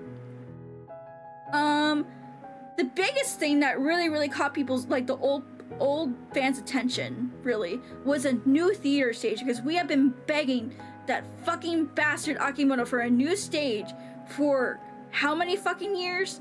Like, at least like 5 or 6 years already. So he finally gave us one, Koko Karada, and I actually went to go see that one. I went to go see this stage in Tokyo, this past year. Beautiful fucking stage, good original costume, good original music. It really shines. It really puts a good shine on the newer generation. Another big one, two big W's for international fans during this change and comeback era was uploading the all AKB48 discography to global platforms like Spotify and Apple Music and YouTube Music. So now AKB fans from overseas were able to enjoy the AKB songs that they love, that they know and love, on Spotify and Apple Music. I'm not shitting you. The moment they put it back on Spotify was the moment I started listening to AKB more again. And then of course, the new online ticketing system, which allowed for foreign fans to apply to AKB48 events, not just a theater, but concerts, handshake events, etc., etc., etc. So they were being more friendly to their overseas audience, starting like, yeah, literally last year, maybe 2023, 2024. Huge big W for international fans. So of course, on top of that, they also continued auditions, but they selected a smaller number for newer generations. In fact, the second most recent generation only had 3 members join. Only 3 people passed the audition to debut. And of course, the biggest thing of all, they finally found the balance between reaching out to old school fans while reeling in new fans. I don't know who is in charge of their marketing or who is in charge of like their image, like branding or anything like that, but whoever the fuck it is, ever since 2023, they have been killing it. They got me back into AKB48 somehow. So despite all these good changes, there was one thing that kind of did bum me out about this, which was the team system. They kind of informally disbanded. And now AKB is considered a one-team system, so everyone is part of AKB48. No one is part of Team A, Team K, Team B. Everyone is just AKB48. They are AKB48, you are AKB48, he, she, me, AKB48, pretty much. So yes, that is pretty much the big changes and comebacks that started back in 2023. And this is when I started getting back into AKB. And with that, we have reached the 20th anniversary boom, which has been literally in the past couple of weeks. So all this has taken place in the past 2 weeks, I want to say. At least a week. Actually, a week. No, this has taken place in a week. So the 20th anniversary boom.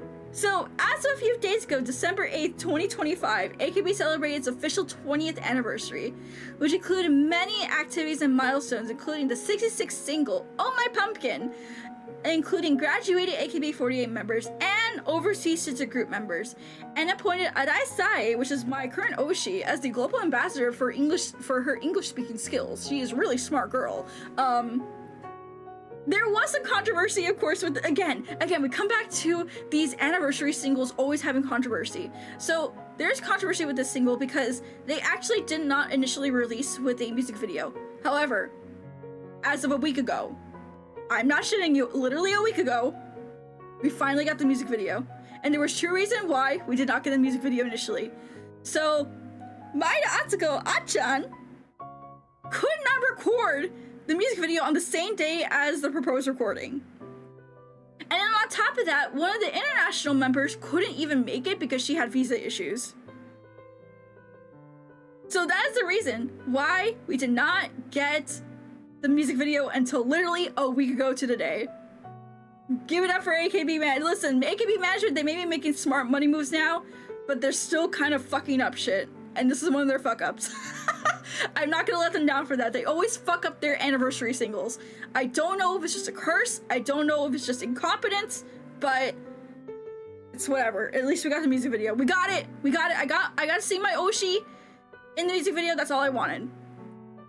So on top of that, they also held a 4-day-long Nippon Budokan concert series that included over 100 plus former AKB48 members and included 6 of the original Kami 7 members.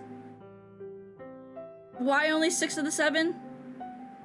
Because my Oshi is one of them. Mayu Watanabe. She is MIA, and we don't know where the fuck she's at, other than probably in some house in Roppongi, living with a fucking male seiyuu. If it's not the fact that she's living with a male seiyuu, it's just the fact that she doesn't want to show up. But she's also, I am also very, very, like, not appreciative, but like, I admire her for sticking to her retirement, is what I'm gonna say. Yeah, that's what I want to say. So not only that, the 67th single was announced with the new generation member Ito Momoka centering. So she is actually part of the second most recent generation. And I almost got to see her actually do her debut, was it last year? Yeah, last year. I almost got to see her debut, but I didn't win the tickets for the theater performance for it, so F to me. And then in 2026, they did announce for spring concerts, which I hope I can go to those. I would love to go to those, if anything. But of course, with all this hype around them, with all this excitement, especially with the older generation members coming back, due to all this excitement and really good promotion of the 20th anniversary, AKB, for the first time in 6 years, will be coming back to Kohaku Utagassen as a last-minute addition.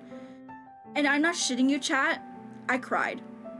I actually cried because it's like I have been seeing these newer generation girls work I'm actually in a car right now. I have been seeing these girls work so hard to bring back life into AKB48, and for them to be rewarded after all this 20th anniversary stuff. This is what Idol is all about. You cry because you're just so happy you see them reach their dreams.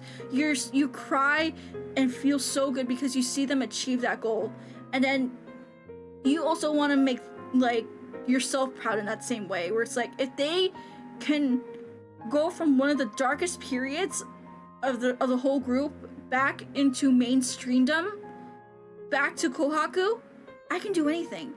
I can come back from this. Literally seeing AKB is the reason why I am still streaming, because this past couple months has been really hard, especially with numbers. I'm pretty sure you guys have noticed. But I'm not gonna give up, because if AKB can get through their dark period, that means I can get through my dark period. I can get through my plateau period. I can make a comeback.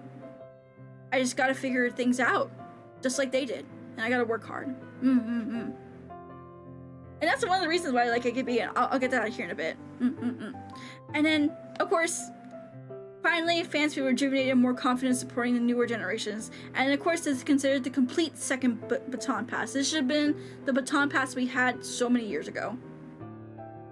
And we finally only got it last week. A couple of days ago, we got it last week.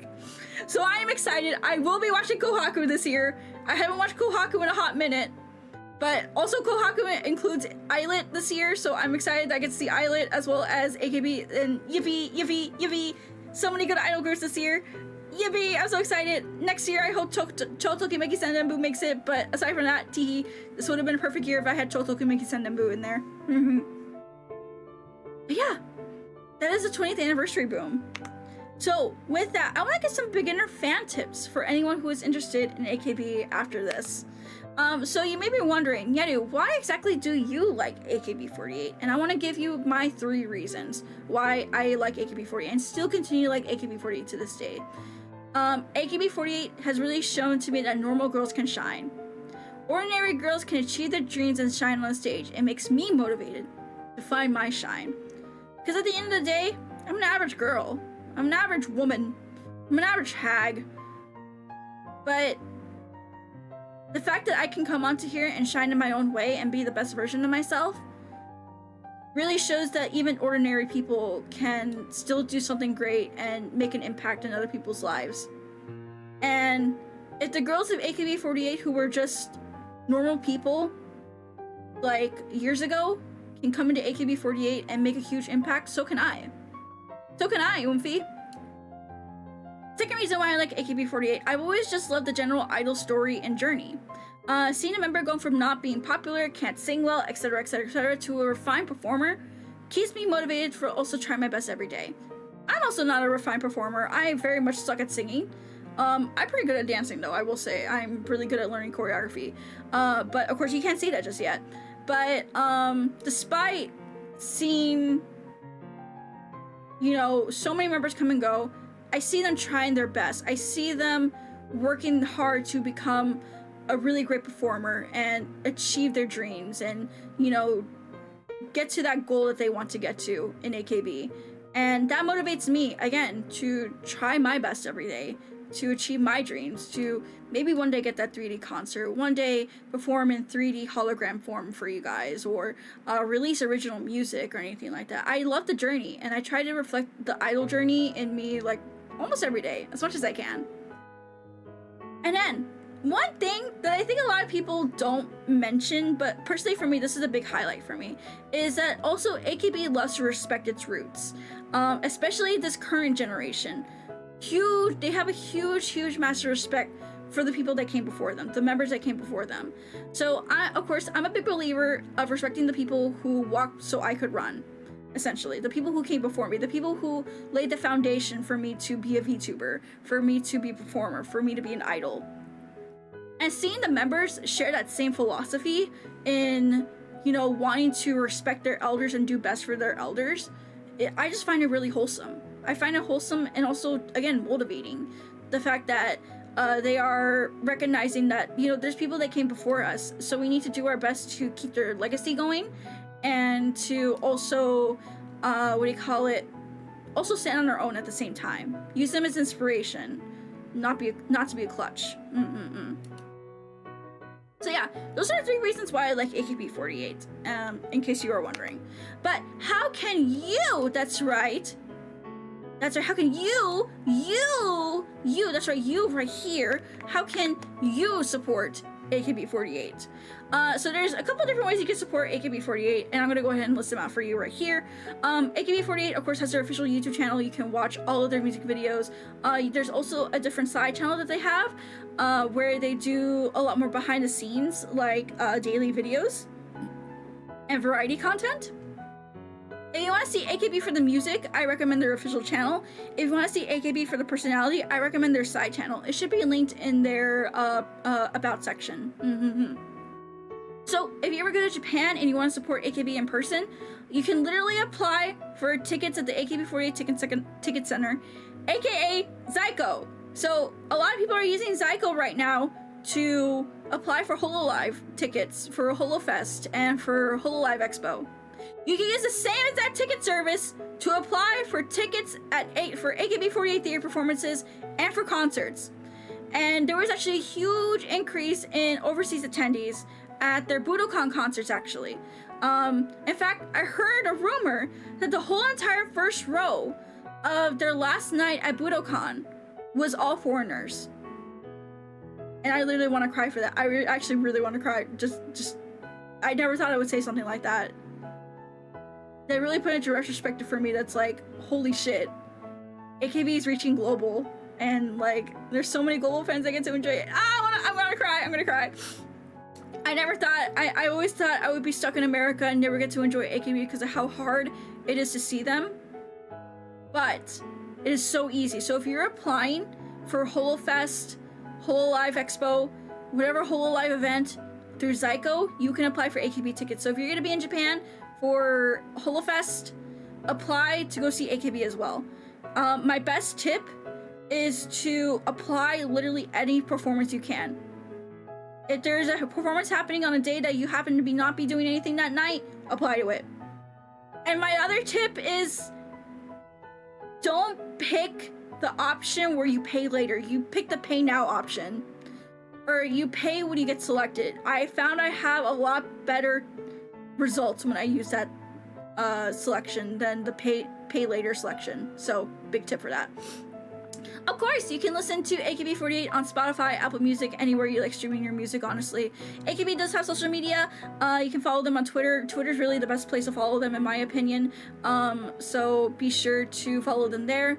You can also check out their overseas sister groups. If you are someone from Indonesia, if you're from Taiwan, if you're from China, if you're from the Philippines, from Thailand, from Vietnam, there are AKB48 groups in your area that sing in your language, and JKT48, MNL48 do sing in English, if I remember correctly. Oh, so does KLP48. So JKT, MNL, and KLP48 do sing in English, and they do English covers of AKB48. So if you want to listen to English versions of them, check out those 3 groups.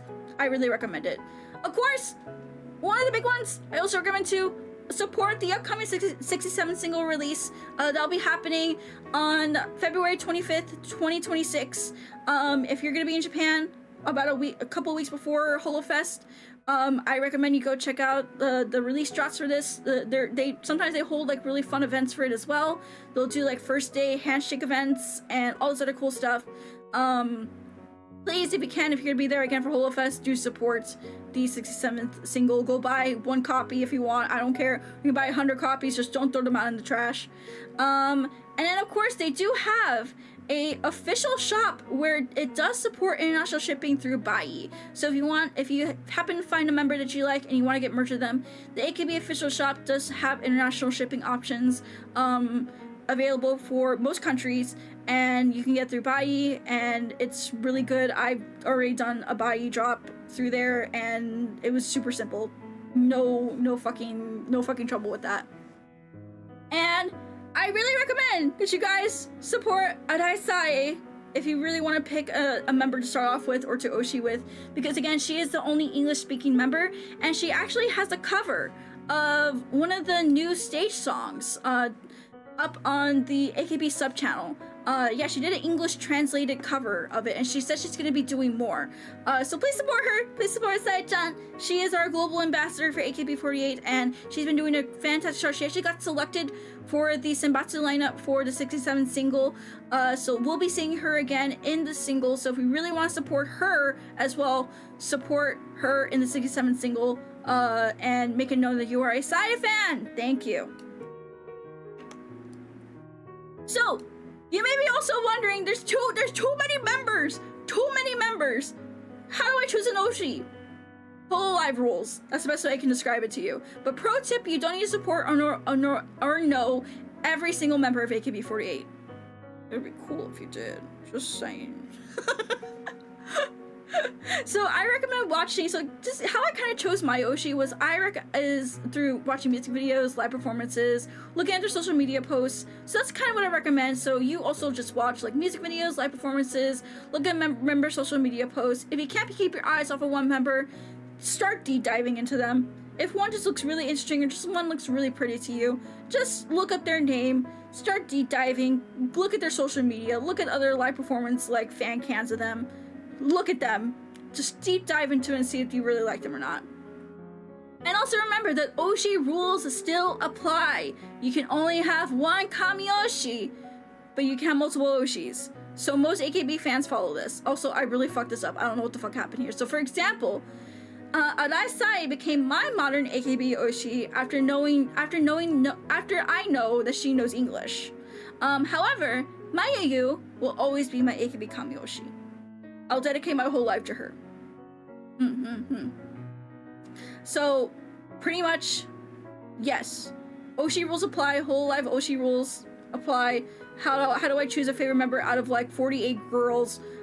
Pretty much, just look at live performance videos, music videos. And I will say, make sure that those music videos and live performances are recent ones, because you may catch the 𝗭𝘁 feels for one girl, and then you find out they're graduated.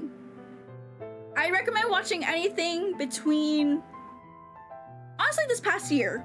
Anything from this past year is safe. Anything from 2024 on down, and the further down you go, you might catch feelings for someone who might not even be in the group anymore. So just be wary. And with that said, we want to get into a quick Q&A time about AKB48. So with that said, is anyone confused? Does anyone have more questions about AKB48? I am all ears. I am ready to answer your questions and to be the best senpai I can be to teach you AKB48. If I get into AKB, I will be the dirtiest DJ that ever DD'd. Honestly, there's a lot more AKB DDs nowadays, I'd say. Especially when it comes to, like, I want to say female fans. Also, that's another great thing I love about this modern era. Hold on, going back real quick. This 20th anniversary boom brought in so many female fans. Like, even when I went to the theater this past summer, the amount, chat, like half of the audience was girls. I was seated next to 2 girls the whole time. And I was so happy. I was so happy seeing so many more female fans. And even at Budokan, a lot of the Kai Guy fans were reporting that like half of the audience was females too. So if you want to be a cute girl, go become an AKB fan. Go become an AKB fan. You might meet a cute girl. Is what I'm trying to say. Yeah. Be a fan because you totally don't want to meet cute girls. Ha ha ha ha. Yeah, any questions? Any questions about AKB48? Don't say that. So it really makes the graduation style different from just quitting. So quitting, you just kind of silently quit and you don't really get much fanfare after that. You don't, because like with graduations, you get like the concert, you get like maybe like a big event all by yourself, you get like maybe a center position and like a single or something like that. So you pretty much get a huge party with graduation. When you're quitting, you get nothing. You get absolutely nothing. You just kind of silently leave. As a longtime AKB fan, that seeing this presentation feels nostalgic. I'm so glad I made you feel nostalgic. That was the whole point. That was like the goal for me, was to make the old fans feel nostalgic, but also do like a big like beginner friendly introduction to like AKB48 for a lot of newer fans. I'm glad I can accomplish that. Thank you for noticing. Thank you. It makes me happy actually. Yay! Lots of old fans. Yippee! Yeah. Maybe I'll go to an AKB concert. What's a fun fact about your Oshi or Kami Oshi? Okay, fun fact about my Oshi. Hold on. I got you. Okay, Mayu Watanabe, she's considered the cyborg idol because she literally is so perfect that she could be considered like a robot at this point. And on top of that, she is a huge otaku. Like, she's degenerate otaku, if anything. Another reason why I really like her too. So she's cyborg style idol, just so perfect that you feel like she's a robot, because that's how perfect she is. And then she's massive degen otaku. And then for Sae-chan, fun fact, she actually went to the most prestigious high school in all of Tokyo. Or all of Japan, actually. These are all of Tokyo or all of Japan. I don't remember exactly. But she went to like one of the most prestigious schools you can go to for high schoolers in Japan. And, she learned English at that school. So, and she also has a really high English score as well. So she's like legit. She's pretty legit when it comes to like her, not only her brain, but also her English ability. She got a huge brain. She big brain. I like that they made Mayu a cyborg in the anime. I do like that. That was a really good reference that they did. Okay. Have you ever gone to the AKB48 cafe? Yes, I went once. Year before it closed down. I went in 2017 and I got to have a cute little lunch, and I actually have a really funny story at that cafe. So I got like a little, like, I think it was a pancake dessert. I forgot exactly what I got, but I got a dessert, and the dessert came with a cute little like AKB like how do you describe it? Like a little decoration on top. It was like of the AKB cafe logo, and I was thinking, oh, it's flat. This is like a cookie. I think it's a cookie. So I took a bite into it, and I was like, this tastes like plastic. It was supposed to be a plastic decoration that I wasn't supposed to eat. So I ate styrofoam at the AKB cafe. Name a more ditzy fucking combo, I swear. But yes, I did go, and actually, that was also the year that 𝗏𝘗 graduated. So I got to get the newspaper that had like her graduation like tribute on it and everything, and then I also got a couple of 𝗏𝘗 goods as well. Yeah, but how did it taste? It tastes like plastic. I like Sayaka Yamamoto. Oh, Yamamoto Sayaka! She's the one that centered that one song that I don't know why it's popular, but because it was popular because of their drama, if anything.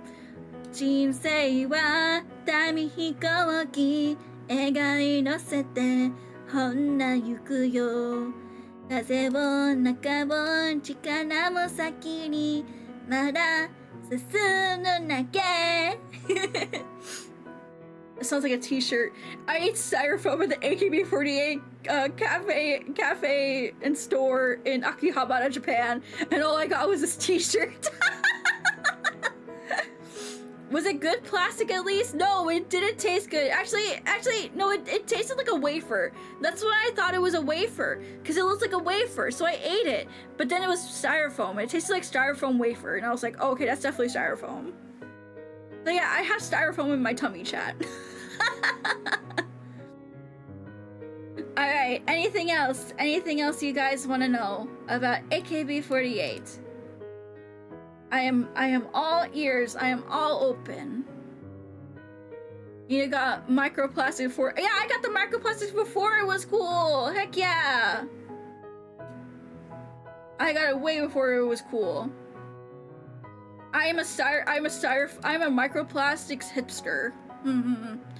There's still straight theater performances. Fun fact! Okay, I'm sorry, I didn't mention this actually. You made me remember this, but if you subscribe to membership on the AKB48 official YouTube channel, you can actually see their daily theater performances live on their memberships. And this was very recently implemented to help with overseas fans who can't access, live performances. So yeah, if you join membership on the AKB official YouTube channel, you will get live access, like live streams for theater performances. So that's huge. Yeah, they recently did this. That's why I forgot to mention it, because this got recently announced like a month or two ago. I still gotta join their membership. I will join their membership, but you can get access to them for like, actually, how much is it? Let me see. I'm actually gonna fact check this for you. How much is it?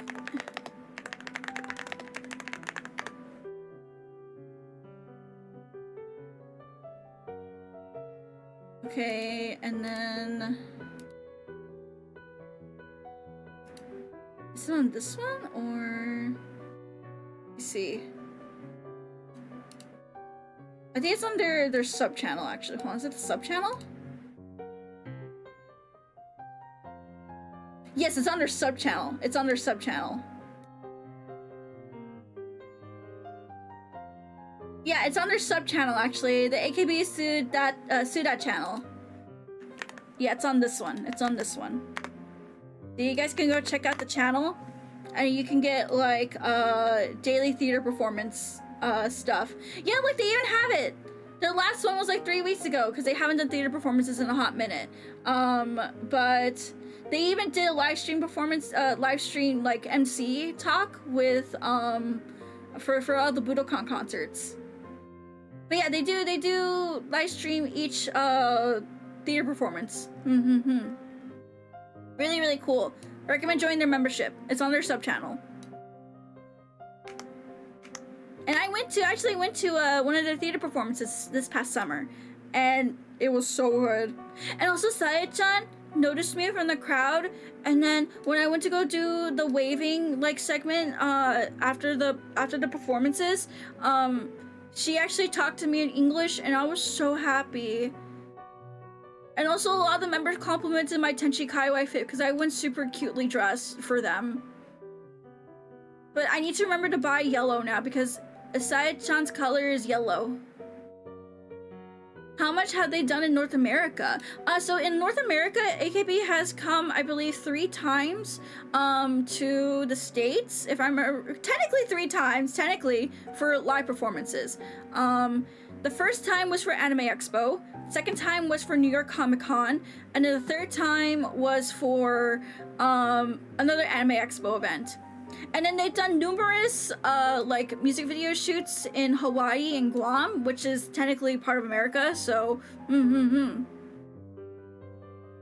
yeah, they come to America quite often, either to like record for stuff or to do performances. The most recent one, of course, was for was it 2018, 2017, when AKB48, was it Team 8? Yeah, Team 8. Team 8 was the one that came over. And I actually ran the fan project for AKB48 Team 8. We got to do like a signed flag featuring all the members, and then we presented the flag to them at the event. And it was a really, really cool, like fun mini like fan project that I did. That's how involved I am with AKB. I do fan projects for them. I do fan projects. So yeah.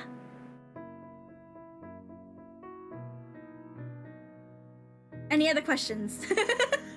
Any other questions, chat? Any other questions that I am happy to answer today?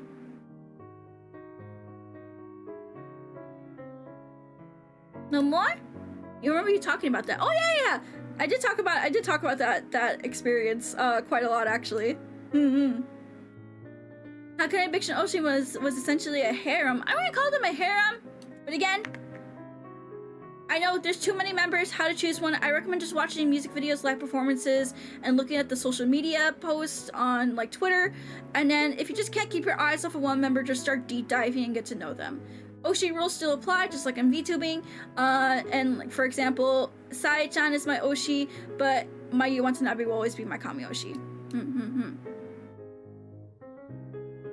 Yeah, so yeah, sometimes your Oshi will pick you. If you end up going to performance, just there may be one member that just like gives you lots of fansa or fan service, and you can like get an Oshi that way as well. But this is like the most accessible for like foreign fans who can't go to Japan like every day. This is the best one right here. All right, I think we're pretty much done here. Are we good, chat? Are we good? Yeah, I think we're good. I think this ends the info dump. I am glad I didn't go on too many tangents. I'll be with you. The amount of times I was so close to going on tangents, chat, it was so bad. I really, really restrained myself in order to keep things very simple and concise and nice and everything. Do the live performances include close-ups for each individual member? No, they don't include fan cams. There are some public performances where people do fan cams for the members, but it's kind of rare to see AKB fan cams nowadays because a lot of the times they don't allow recording at their events, which is pretty standard in the Japanese entertainment industry. But that same sentiment's also been kind of changing recently as well, so we may not see any more of that rule very soon. I hope not. So because I think the one way AKB can really get popular again is also through fan cams. What are the sister groups? Are they just ones that end in 48? Pretty much that's what they are. So let me go back to this slide over here. So each sister group is, so there's sister groups based in Japan and there's sister groups based overseas. So the ones in Japan represent specific areas of Japan. Like for example, SK represents Nagoya, NMB represents Osaka, and then HKT represents Fukuoka, and then NGT represents Niigata, STU48 represents the Setouchi region of Japan. So they represent a region, not a prefecture or like an area. And of course, there's JKT, Team SH, Team TP, MNL, BNK, CGM, and KPL or KLP. They all represent different parts of Asia. JKT being from Indonesia, Team SH being from Shanghai, Team TP being from Taiwan, MNL48 being from Manila, Philippines, BNK and CGM being from Thailand, and then KLP being from Vietnam. And there's a lot of really cool members in like each of those groups too. They're really, really cool. I really recommend checking out each and every one if you can. But again, we're just sticking to AKB today. But there are sister groups. I really didn't want to overwhelm you guys with all the sister group talk because it is a lot. It's so much. That's why I wanted to focus on AKB today. But yes, that is pretty much all the sister groups. And there are some disbanded sister groups as well, but again, it's a little bit too much to get in for today. Maybe I could do a 2.0 version of this stream eventually, where I talk a little more in depth about AKB. But yeah, that's pretty much that, though. All right. I know SDN48, Saturday Night 48. Okay, can I talk about one of them? I'm gonna talk about one of them. So there was one sister group that was called Saturday Night 48 or SDN48. And they were pretty much like the adult group of AKB48. They were all idols that were like very much older, but they had a more sexy, dark, like lute side to them. And they have really good songs, mind you. There's some good ass fucking songs. And the only thing was they were too early because they wanted to kind of replicate, like, that was like their first attempt at like entering like the K-pop type of like style slash genre. They didn't last too long, but I can say they were early for their time, I'd say. I think if SDN48 were to appear now, oh boy, people would love them. They would love them now. But they were way early for their time. Have there been any official attempts to establish American branches? Funny enough, there was a rumor back in like the early, like mid-2010s that AKB was trying to do expansion to North American markets for like their own sister group. And New York City was a rumored like first like not really attempt, but like first consideration for like a American like AKB48 group. But I believe in some of the talks they kind of came to the conclusion that the concept really wouldn't work here because in general the American music market is more focused on individuality, not really groups. And the only groups that are really popular are boy groups, not girl groups anymore. The girl group era was gone, and we were kind of in the time when boy group eras were making a comeback as well. So they were really, it was really, really risky for them to make an attempt to come to America. And I don't think it's been reconsidered since because obvious reasons. Obvious reasons. Also, with the rise of like VTubing as well, it just became so much easier for like girls to do VTubing, if that makes sense. Yes, musical bands in the US don't really last that long unless they're rock bands. Exactly. Their concept really wouldn't work here. It'd be too scrutinized and people would be like taking sensationalist takes at them. And it was also in a time when paparazzi culture was still at its peak as well, so they would not fucking survive. I feel like an American group would be pretty pointless. Don't most American fans like it because they are foreign? I mean, I don't like them because they're foreign. That's not really like the first thing I look for in like AKB, where it's like, oh, the first reason why I like them is because they're foreign. I like them for being AKB and keeping true to like their image and everything, and having like the being what it means to truly be an idol, being pioneers of idol culture, pretty much. Imagine the Vice, imagine the Vice art. When we already have Vice articles about AKB48, there was a Vice documentary that actually took a AKB48 song super out of context and used it for like their documentary series, and it pissed me off because like they only used the first part of like the song lyrics, and then they intentionally left out the rest of the lyrics that make that one lyric make sense. And it pissed me off, man. It pissed me off. How those Vice? Oh, Vice isn't around anymore. They have like their online articles, but they're not really around as like a big media giant anymore. Thankfully. Excuse me. Would you rather AKB bring back Shinsaku Sosenkyo or Junken? I feel like modern AKB would really benefit at least from having Junken back. I can understand why modern AKB is a little more hesitant on bringing back Senbatsu Sosenkyo, because again, with such global eyes on them, there's gonna be people that are gonna misconstrue it and then try to like modern cancel culture them into the ground, because let's be real, the K-poppies, they have gotten full ass fucking K-pop groups to disband using cancel culture. It is really, really scary. So with that said, I think Junken would be the safest. I think both need to make a comeback, in my opinion. But if I had to choose one, it would be Junken, because it's literally the most safest thing you can do. And it would just bring back some excitement. It would bring back some variety and bring back fun into the group. Because right now, I feel like AKB is still like coming out, like still being the Phoenix, kind of coming out. What do you call it? There's still a lot of room for improvement. And I think one of the improvements can be bringing back events like that.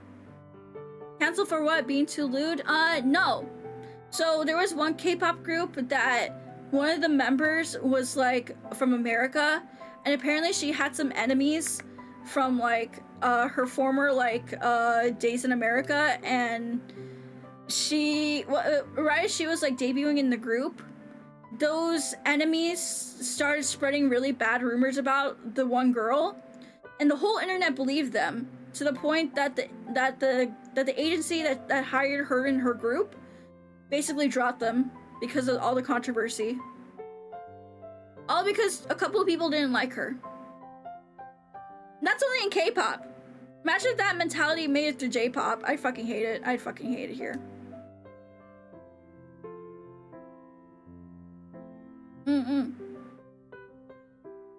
What the F? Yep.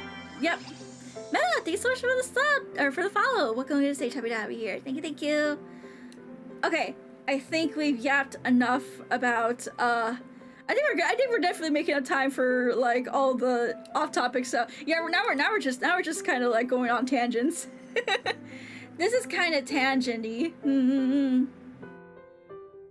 Heard about the TVXQ lawsuit with SM? No, I haven't. I don't really follow K-pop drama like that. I could really care less about the K-pop industry. I like 𝗟𝘆ście and New Jeans. I only care about the New Jeans stuff because I really like New Jeans. Everything else, I literally don't care. Which AKB member would be which tier 2 class? Dude, that's way too many fucking members. I'm not gonna be listing out 470 members, brother. I think 𝗟𝘆ście, I will say though, I think 𝗟𝘆ście would be, where should she be? She's a little crazy. I say pyro, this should be a good pyro. 𝗟𝘆ście would be a pyro, if anything. She does have a smile that burns really bright, but also she's crazy. She can be really crazy at times. She's a good pyro. This should be a good pyro. Alright, I think we can wrap it up here though. We can wrap it up here, chat. Alrighty, chat. Well, that has been my introduction to AKB48, Japan's national idol group. I want to thank you guys so much for coming and listening to me yap and info dump about my favorite idol group to celebrate their 20th anniversary. I'm surprised I have been alive longer than AKB48, but I've been there for the majority of AKB48. I legit was on the edge of not being interested in AKB anymore during their K-pop dark era, and I'm so glad that I'm still a fan. I was strong. I held strong, I was patient, waited for their comeback, and now we're here. I'm so happy to say I'm an AKB fan. So tomorrow, we'll be celebrating more AKB48 with the 20th anniversary karaoke! So I hope you guys can come by for a 20th anniversary inspired karaoke set list that I'll be creating tonight for it. I would love if you can come by for it. It'll probably be unarchived, by the way, because I don't know how finicky AKB is going to be with their music. So come by for karaoke, and then on Discord that same night we'll be doing all of the other reindeer. So come by for that as well. We'll be watching all of the other reindeer, which is one of my favorite Christmas movies. We're gonna start watching Christmas movies. I think next week we're gonna do a Christmas movie every day. I haven't decided yet, but we might do a Christmas movie every day. Alright, with that said then, that is pretty much all I have for you guys today. So once again, thank you guys so much for coming to my info dump session. I love AKB48. I love everything about them, and I hope this presentation got you a little bit interested in AKB. And if you want to listen to their music, come by tomorrow again for some AKB48 karaoke! Yeah! Alrighty. So, let's find someone to raid. I'm tired. I didn't sleep too good last night again. I've been having really, really bad sleep, chat. I don't know what to do. I just really have not been getting good sleep. I just want to eat B like all day, honestly. Okay. We can go say hello to 𝗬𝗨 on YouTube, and then on Twitch, you guys can go say hello to